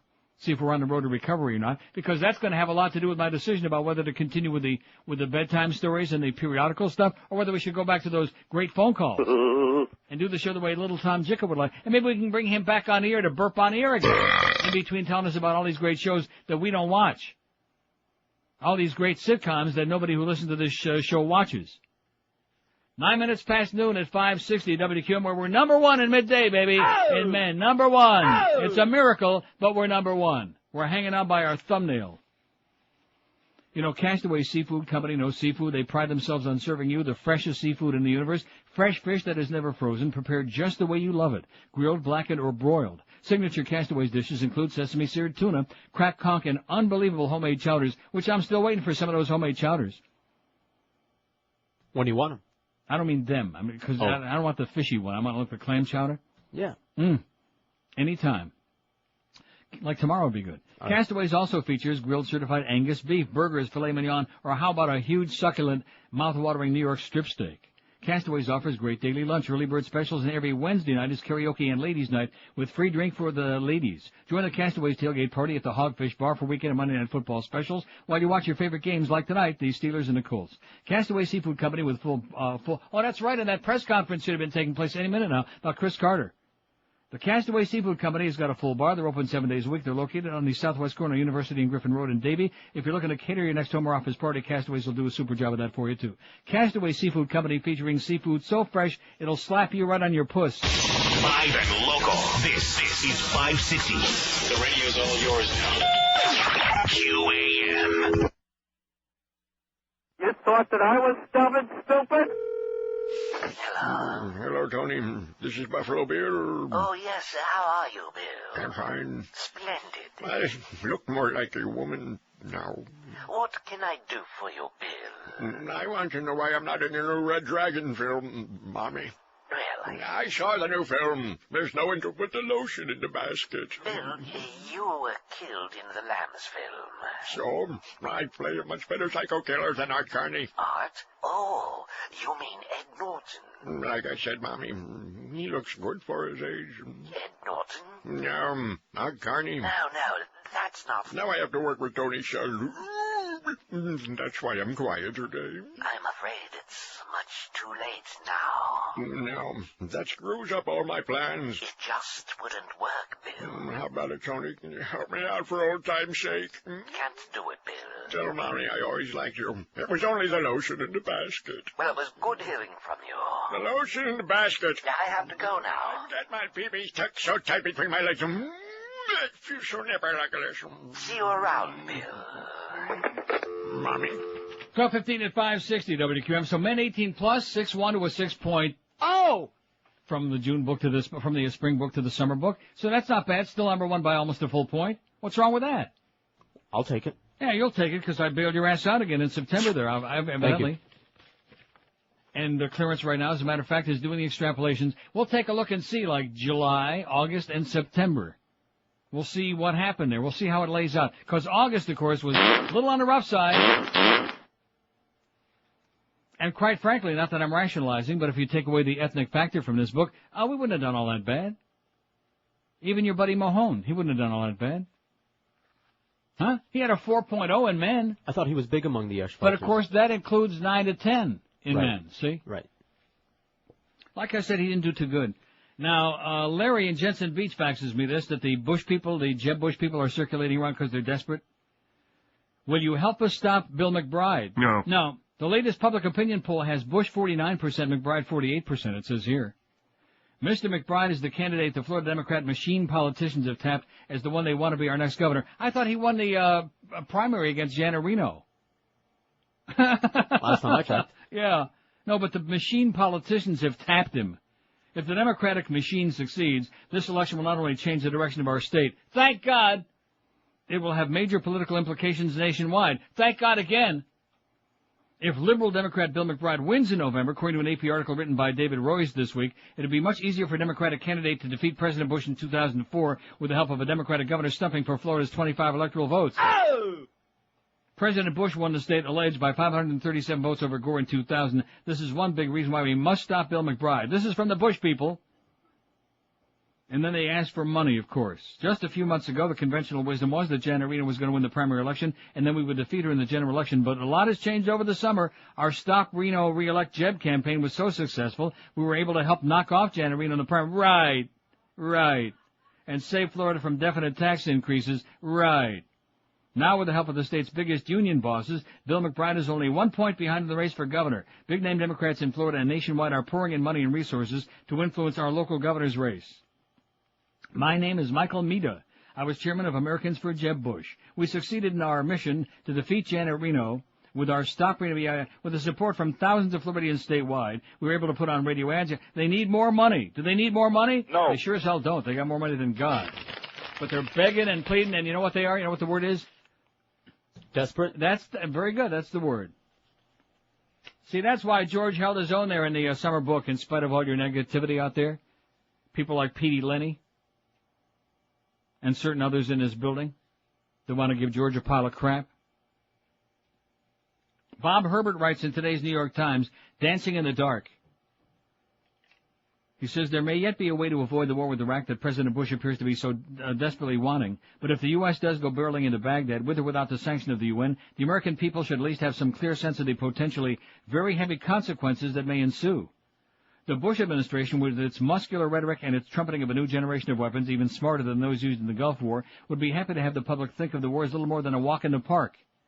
I recently asked a storekeeper in Coral Gables, Florida, about how he felt about the possibility of a war with Iraq. He was reluctant to answer at first, but eventually said, I support the president on this. He said that Saddam Hussein was a bad fellow, and we'd have to go after him sooner or later, so we might as well go in now and get the job over with. Ray Bradley, a retired electrician in Jackson, Mississippi, was even more gung-ho. Let's have at it, he said in an interview. We worry about them throwing chemicals and biologicals and nuclear bombs. Let's wipe it out before it starts. It can sound so easy. But the truth is that the people of the U.S., from the most ardent doves at Berkeley to the fiercest hawks in the Bush administration, are dancing in the dark on this issue. No one really knows where a U.S.-led military invasion of Iraq will lead. Saddam's regime can be destroyed, no doubt, but what then? Do we really want to occupy Iraq? For how long and at what cost and to what end? We'll simply be eradicating a murderous threat or also establishing a beachhead in an oil-rich frontier. And what about the humanitarian crisis that's almost sure to develop once the smarter bombs and other forms of firepower have done the job they were created for? Are we ready and willing to deal with the life-threatening food and water shortages, the wounded and frightened civilians, including children, the shattered infrastructure, and the desperate refugees? Are we ready? And what's the plan for locating and securing Saddam's weapons of mass destruction? One can easily imagine in the chaos of war the dispersal of such weapons into terror networks both inside and outside Iraq. For that matter, what's the plan for locating and securing Saddam? General Norman Schwarzkopf, who commanded the troops in Operation Desert Storm, told NBC News, I think target number one, if we have to go to war, will be Saddam Hussein. Now that's an easy say, hard do thing, because we could never find him in the Gulf War. The violence of that war seemed remote to most Americans. It had the qualities of a television special or a video game. But the attacks of 9/11 brought the cruel violence of terrorism right into the gut of ordinary Americans, and terrorism, not Iraq, remains the great fear of the moment. That fear was in no way diminished last week when the director of the CIA, George Tenet, told a congressional panel that the risk of a terror attack in the U.S. was as grave now as it was in the summer before 9/11. How is it possible that a war in Iraq and its aftermath will not divert attention and precious resources from the crucial fight against more immediate terrorist threats? A series of Qatar-linked attacks, including the bombing in Indonesia that killed nearly 200 people, were carried out the very week that Congress was giving the president the authorization he sought to attack Iraq unilaterally. In a world as dangerous as ours has become, questions about the profound implications of a U.S.-led invasion of Iraq deserve much more in the way of answers than we have now. Seldom has the U.S. had a greater need for wise and candid and prudent leadership. This is not a good time to be dancing in the dark, writes Bob Herbert in today's New York Times. Sorry for reading the one on the air because it's another one of those bedtime stories, periodical radio. What does he call it? Periodicals on audio. Sorry about that, Tom. Even though we're still doing it pretty good. Now, what's that? Bring him in here. Don't ask him. You asking him? What the hell does he know? Thank you, Clarence. Well, let's see what we got. Not too good. Not too good. Oh, that's overall. I see. Oh, like I said, not too good. Well, where is that number? Where the hell is the number? Oh, like I said, I bailed your ass out. Although, look at that. Men, 18 plus. Of course, it's 10 to 3. July 6.6. August 4.9, September 6.5. So rationalize that I was bringing them back. You see what I'm saying? Bring them back after your dismal August, after you chased away most of the audience out there with your disgusting tongue and ass comments. Cheek, I mean. Let's see, mornings. What's he doing? Oh, that's not so bad. See, August, the whole station was bad in August. Okay, we just got a bad fallout of diaries. Okay, it was all ethnic. Spos and schvos in August. We got killed. We got butchered by those illegal aliens. Your people. My people aren't illegal. The hell, where's your goddamn voter registration card? By the way, George said he's voting at Treasure Island. Men 18 plus July, more in the morning. Is this Mo? 4.6, 3.3, and 4.1. You know. 6 to 10, isn't it? Oh, that's right. 6. I keep forgetting into that. any of these numbers until we get the hourly. That's 6 to 10. That's right. It's 6 to 10. And considering that we had a 6-5 in September, 10 to 3, which means we probably had like 7s and 8s or whatever in there. Right. Yeah, in September. So that 4.1 quickly, immediately drops into the 3s, and how far we don't know. We don't want to know. And the humper in the afternoon, men 18 plus, 3.8 in July. Now, what is that all about? See, that's actually his number now, so we can... No, listen to me. I'm sorry. Very strange. Because like I just said, the rest of the station in August, we took it up you know? Yes, we did. July for Hank, 3.8 in men. August, 7.1. I remember we were talking about September, that. 3.5. He got a kiss in August. He got a kiss. Evidently, all of his relatives must have gone. I mean, I don't want to take nothing away from my friend, a humper, but, and as far as nighttime goes, 7 to midnight, 4.2 in July, as the interest in the Marlins kind of tailed off a little bit as the season wound down to a bitter end. Now, how come we didn't get any word about Chris Carter? Hey, Clarence! Thanks for these numbers, baby, but where's the word about Chris Carter? They had that press conference at noon, and I guarantee you that on your Dolphins station, inquiring minds out there want to know, did the Dolphins sign Chris Carter? Is he going to be wearing whatever number he's going to be wearing? Is he going to line up there and do his Viking thing? Is he going to, kick some ass, catch a few passes? What's the story there, baby? Inquiring minds want to know. We got the info? No. So those are the numbers, which I would say I don't know. Until we get the hour by hour, it doesn't mean too much. Wednesday? You figure? I think tomorrow. Really? Can't wait. Yeah, I think tomorrow. Because last time everybody said, 2 days later. We better get him tomorrow. I don't want to start getting pushy. But I think we better get him tomorrow. If Clarence and Muff, they get on the phone with Tanner. She can work it out. Young voters' disengagement skews politics. I don't want to do that. It's too depressing. About how the young people are uninvolved. How do you expect young people to be involved in this crap? Fixed elections? Bunch of phony baloney hypocrites? Who the hell are these people, okay? Multimillionaires and billionaires. You expect young people to be involved in this crap? I sure as hell don't. And the only reason I'm going to vote there on November 5 is because I want to vote against Jeb Bush. I'm not voting so much for Bill McBride because I don't know Bill McBride from the father of the bride, okay? Do you? Nope. He's a good old boy from over the West Coast, never stole a freight train. I don't know squat about Bill veteran. McBride. And you know what? I don't care. I don't care if he just robbed 6 banks in the last hour. I don't care. I'm voting against Jeb Bush and this merry band of fascists.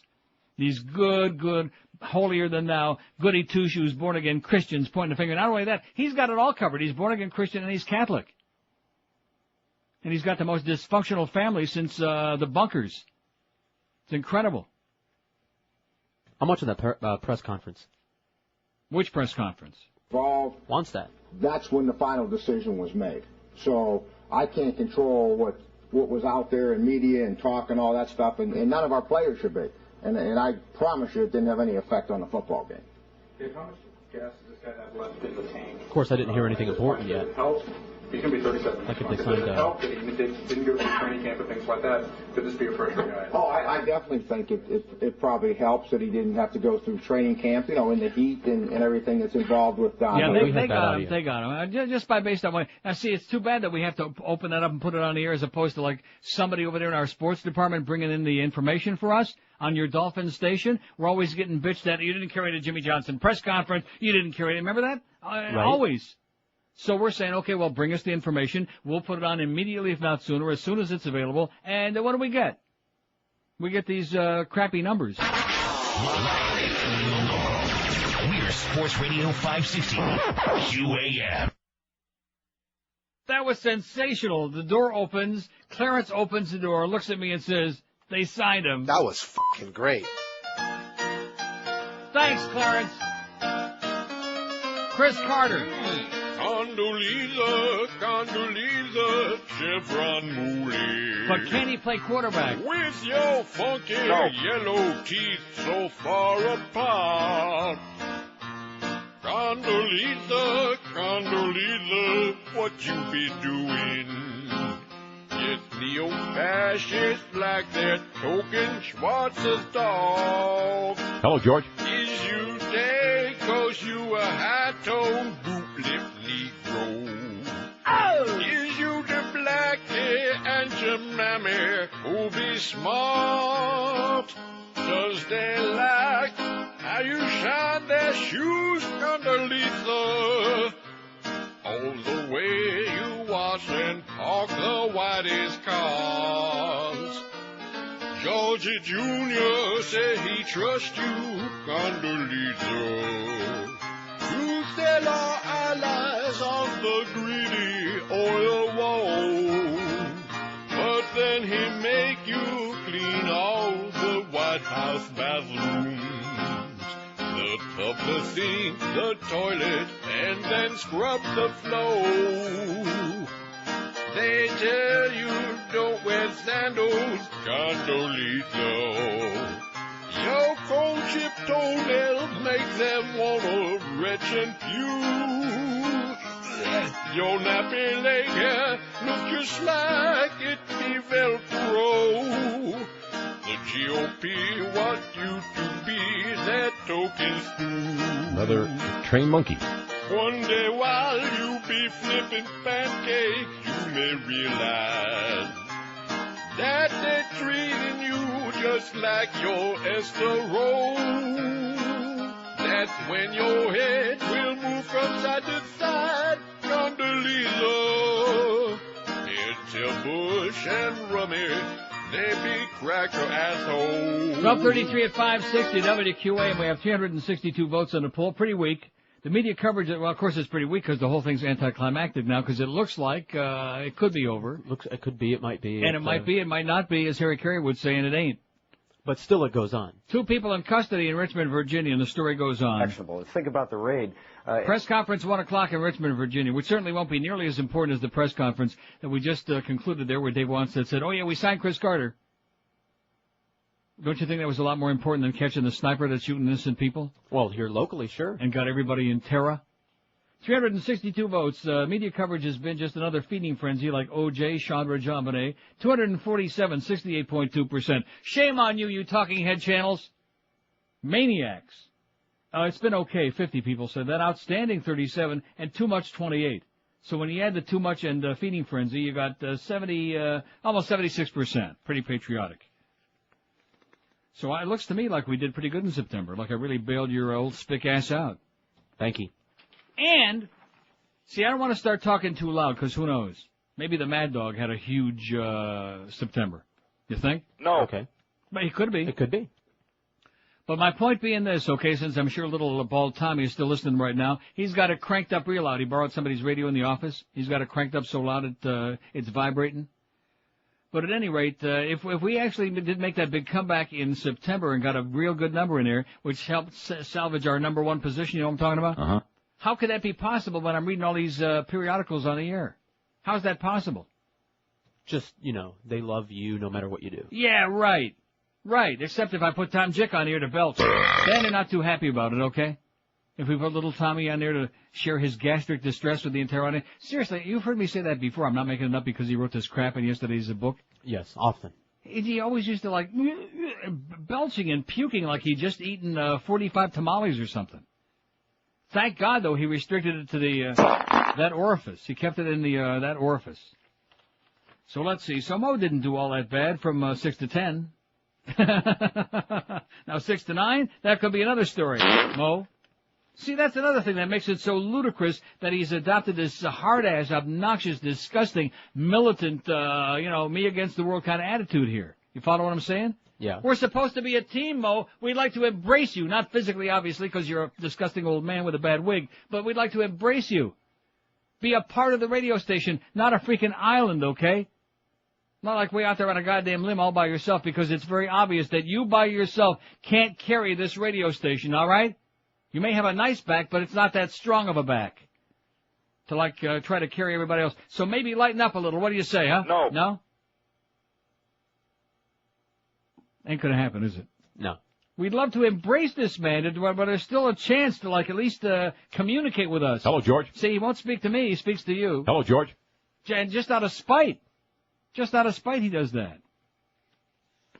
So anyway, he ain't doing much. He's kind of he's found his level, I guess you might say.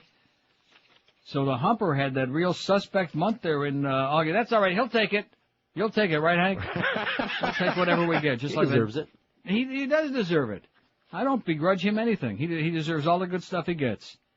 Guy shows up every day, does a tough 2-3 hours on the year. Well, not every day. Puts those ex-jocks on there, well, once in a while. Hey, more power to him, you know. More pay, less work. That's our motto between 9 a.m. and 7 p.m. on this station. Lots more pay, much less work. That's why Joe Rose shows up every now and then. Oh, where's the Mad Dog today? Screwing off. See, that's one thing I like about him, too, is I respect the honesty of his answers. Not, oh, well, he's, got some emergency. He's screwing off. He's sitting at home with the wife watching old soap operas, something like that. Watching porno movies, whatever the hell he's doing. This story from the News Telegraph in the UK is very disturbing to me. The explosive used in the Bali bomb attack could have come from supplies handed over to the Mujahideen by the CIA during the Soviet occupation of Afghanistan. The same plastic explosive known as C4 was used in the attack on the USS Cole off Yemen in October of 2000, in which 17 people died, suggesting a link to Al-Qaeda.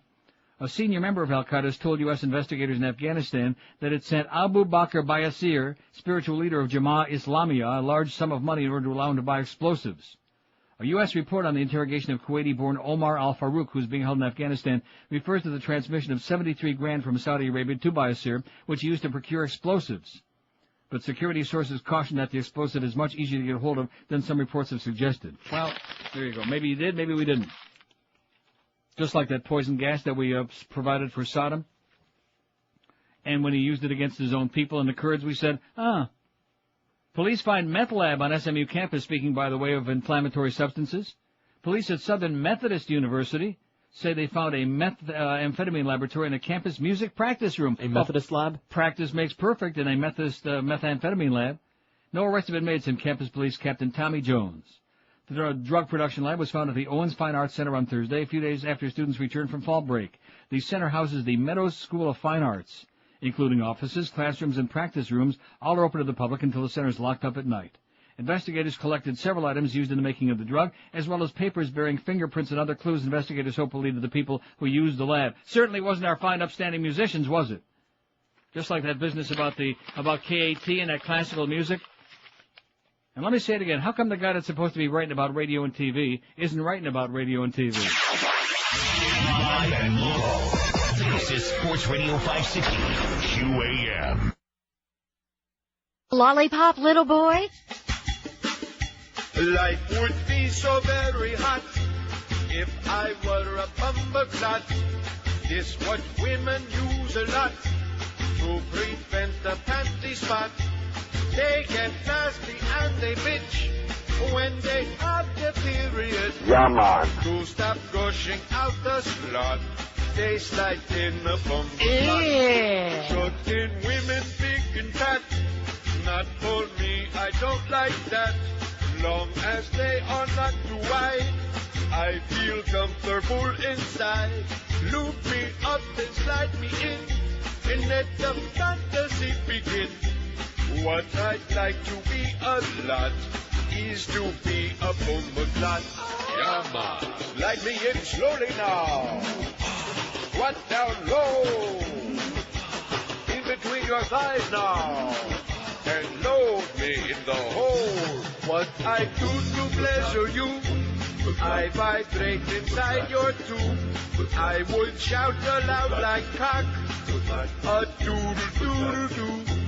You'll find I'm a perfect fit as I lick and tickle it and prevent unsightly spots if I were a bumperclot. 17 till 1 at 560 WQAM. Don't forget, we got Mad Dog coming up 1 to 3. Be crying in his beer, I'm sure, after that debacle yesterday. Like I said, can Chris Carter play quarterback? No. Can anybody play quarterback? No. While Jay is on the mend. Jay Fiedler, all you phonies out there, man, that were ripping him an ass. Oh, we want Ray Lucas. He's the best, yeah. Uh-huh. That performance yesterday, I can't find words to describe it. I mean, that was just, and for anybody to try to say, well, it was just, a one-time thing. They stunk. That was pathetic, Ray. Just because he's got that Jason Taylor and Troy Stratford haircut, that ain't going to get the job done. This guy, okay, you're becoming chronic. The guy that I read his facts before, you're chronic. Just calm down. Good intentions, but just relax. Put it away. No bail in cross-dressing murder. Have you heard this story? Yes. 3 young men are being held without bail in Northern California in the murder of a cross-dressing 17-year-old boy. The body of Eddie Arujo of Newark was found in a shallow grave in El Dorado County. Police say that's Newark, California. Police say one of the suspects led officers to the body. A fourth man was arrested but not charged. Police said Arujo showed up at the October 3rd house party as a girl named Lita and was assaulted and killed after... What? What a coincidence. Someone would appear on a radio show, and that was her name also, Lita. Our receptionist. Did he say, take me to your Lita? And was assaulted and killed after the suspect learned he was a boy. This is not a funny story, okay? This is a horrendous, grotesque... Leave it to George to be bringing Freaky Carlos in this story. The defendants allegedly beat him nearly unconscious, then tightened a rope around his neck till he appeared to be dead. Then they drove his body to a remote spot in the Sierra foothills and buried him, a police affidavit said. They're going to pay for what they did, said Araujo's aunt. How do you pronounce that? I don't know. Imelda Guerrero. Thank God she's got a different name. I hope everybody out there who sees this learns something from this because he was a beautiful person inside and out. Michael Madison, 27, Jason Jaron Neighbors, 19, and Jose Morel, 24, appeared in court Friday on charges of murder with a hate crime enhancement. They entered no pleas and were held without bail. Neighbors' lawyer, Robert J. Bilas, said his client had no violence in his background. There was no bias in him, Bilas said, nothing to indicate Neighbors would actively participate in any type of homophobic activity. According to the affidavit, Paul Morell's girlfriend took Araujo into the bathroom at the Morell's house to settle the question of his gender, then announced he was a boy. Jose Morel punched Araujo to the floor, and Neighbors and Magdalene joined in, police said. Paul Morel said he was sleeping at the time, but his girlfriend woke him and insisted they flee. He told police he saw Araujo on the floor with his skirt pulled up as they left, but knew nothing more. Police said the other three drove the body to the mountains. He was reported missing by his mother when they didn't come home. Thomas Friedman writes, I don't want to be reading no periodicals, though, you know. This is in yesterday's New York Times. I mean, it wasn't in the Sun Sentinel or the Herald. Am I permitted to do that? Because it's not a local paper now, like all those cooking shows that Tom reviews. Are those local cooking shows that Tom Jicker reviews in the Sun Sentinel? No, they're not. I don't think we have any local cooking shows, do we? Not last time I checked. Oh. Thomas Friedman writes, drilling for freedom in yesterday's New York Times. He says a funny thing happened in Iran the other day. The official Iranian news agency, IRNA, published a poll on Iranian attitude toward America conducted by Iran's National Institute for Research, Studies, and Opinion Polls. The poll asked 1,500 Iranians whether they favored opening talks with America, and 75% said yes. More interesting, 46% said U.S. policies on Iran, which include an economic boycott and labeling Iran as part of an axis of evil, were to some extent correct. Oops. You can imagine what happened next. Iran's hardliners shut down the polling institute and threatened the IRNA official who published the results. Never mind, the fact that the hardliners had to do such a thing shows how out of touch they are with Iran's courageous mainstream. I relate this incident because it's very useful in thinking about the task of democratic transition in the Middle East. The Arab and Muslim worlds today are largely dominated by autocratic regimes. If you want to know what it would look like for them to move from autocracy to democracy, check out Iran. In many countries, it will involve an Iran-like mixture of theocracy and democracy in which the Islamists initially win power by the ballot box, but then can't deliver the jobs and rising living standards that their young people desire, so they come under popular pressure and can only hold on to power by force. But eventually they will lose because the young generation in Iran today knows two things. One, they've had enough democracy to know they want more of it, and two, they've had enough theocracy crammed down their throats to know they want less of it. Eventually they'll force a new balance in Iran involving real democracy and an honored place for Islam, but not an imposed one. But why is this taking so long? Why isn't Iran like Poland or Hungary after the fall of the Berlin Wall? And why might not Iraq be like them after the fall of Saddam? The answer is spelled OIL. The transition from autocracy to real democracy in Iran has dragged out much longer than in Europe for many reasons, but the most important is because the hardline mullahs control Iran's oil wealth. What that means is that they have a pool of money they can use to monopolize all the instruments of coercion, the army, police, and intelligence services, and their pool of money is not dependent on their opening Iran's economy or political system or being truly responsive to their people's aspirations. Think of it like this. There are two ways for a government to get rich in the Middle East. One is by drilling a sand dune, the other is by drilling the talents, intelligence, creativity, and energy of its men and women. As long as the autocratic leaders of Iran, Iraq, or Saudi Arabia can get rich by drilling their natural resources, they can stay in power a long, long time. All they have to do is capture control of their oil tap. Only when a government has to drill its human resources will it organize itself in a way that enables it to extract those talents with modern education, open trade, and freedom of thought, of scientific inquiry, and the press. For all these reasons, if we really want to hasten the transition from autocracy to something more democratic in places like Iraq or Iran, the most important thing we can do is gradually but steadily bring down the price of oil through conservation and alternative energies. I know that Dick Cheney thinks conservation is for sissies. Real men send B-52s. But he's dead wrong. In the Middle East, conservation and alternative energies are strategic tools. Ronald Reagan helped bring down the Soviet Union by using two tactics. He delegitimized the Soviets and he defueled them. He delegitimized them by branding the Soviet Union an evil empire and by exposing its youth to what was going on elsewhere in the world, and he defueled them by so outspending them on Star Wars that the Soviet Union went bankrupt. In the Middle East today, the Bush team is delegitimizing the worst regimes as an axis of evil, but is doing nothing to defuel them. Just the opposite, we refuel them with our big cars. Which was the first and only real Arab democracy? Lebanon. Which Arab country had no oil? Lebanon. Which is the first Arab oil state to turn itself into a constitutional monarchy? Bahrain. Which is the first Arab oil state to run out of oil? Bahrain. Ousting Saddam is necessary for promoting the spread of democracy in the Middle East, but it won't be sufficient. It won't stick without the Mideast states kicking their oil dependency and without us kicking ours. Right, it's Thomas Friedman in yesterday's New York Times. Sorry to be reading these periodical things from out of town on the air, okay? Because I know they're not local. And it doesn't help me keep my finger on the pulse of all the good stuff that's going on here. Can't you feel it? The pulse? Live and local. We're Sports Radio 560 QAM. Whitney has a pair. Kids Bop Records, where kids sing along with popular songs. Now introduces Kids Bop Classic. 20 original modern-day classic songs the whole family can enjoy. Oh, baby, make it hurt so good. The only family that she's ever had is her 7 horny brothers and her drunk-ass dad. Your kids can dance to these songs all day. They're songs that kids love. Get a job, you f***ing slob, don't he reply. Wish I was special. You're so f***ing special. I get high in the evening, sipping pots of blue. The kids are back. I'm a bitch, yes, the bitch is back. I can still get high. I can play the guitar like a motherfucking riot. Kids Bop Classic. Not available in any store. Hurry. Order today. 12:56 at 560 WQAM. They got 2 people in custody in Richmond, Virginia. Press conference coming up in a couple of minutes. And one of the suspects is a Mexican. You ought to be pleased about that. No.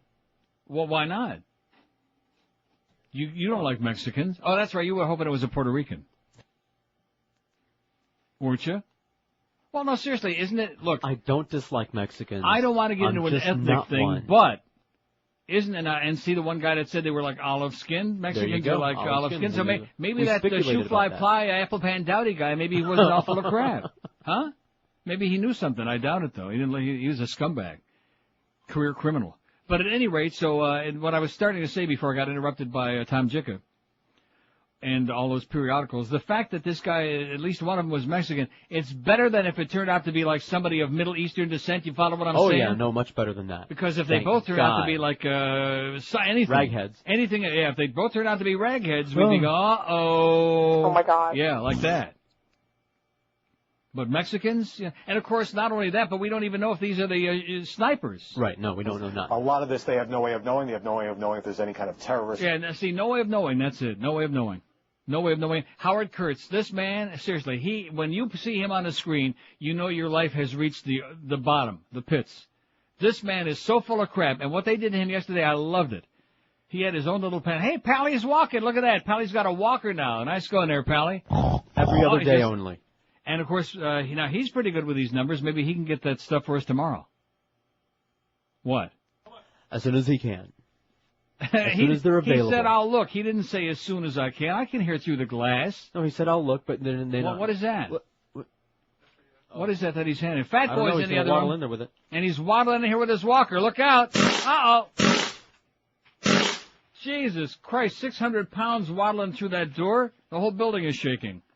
Clear Channel at issue in Florida election. Bastards.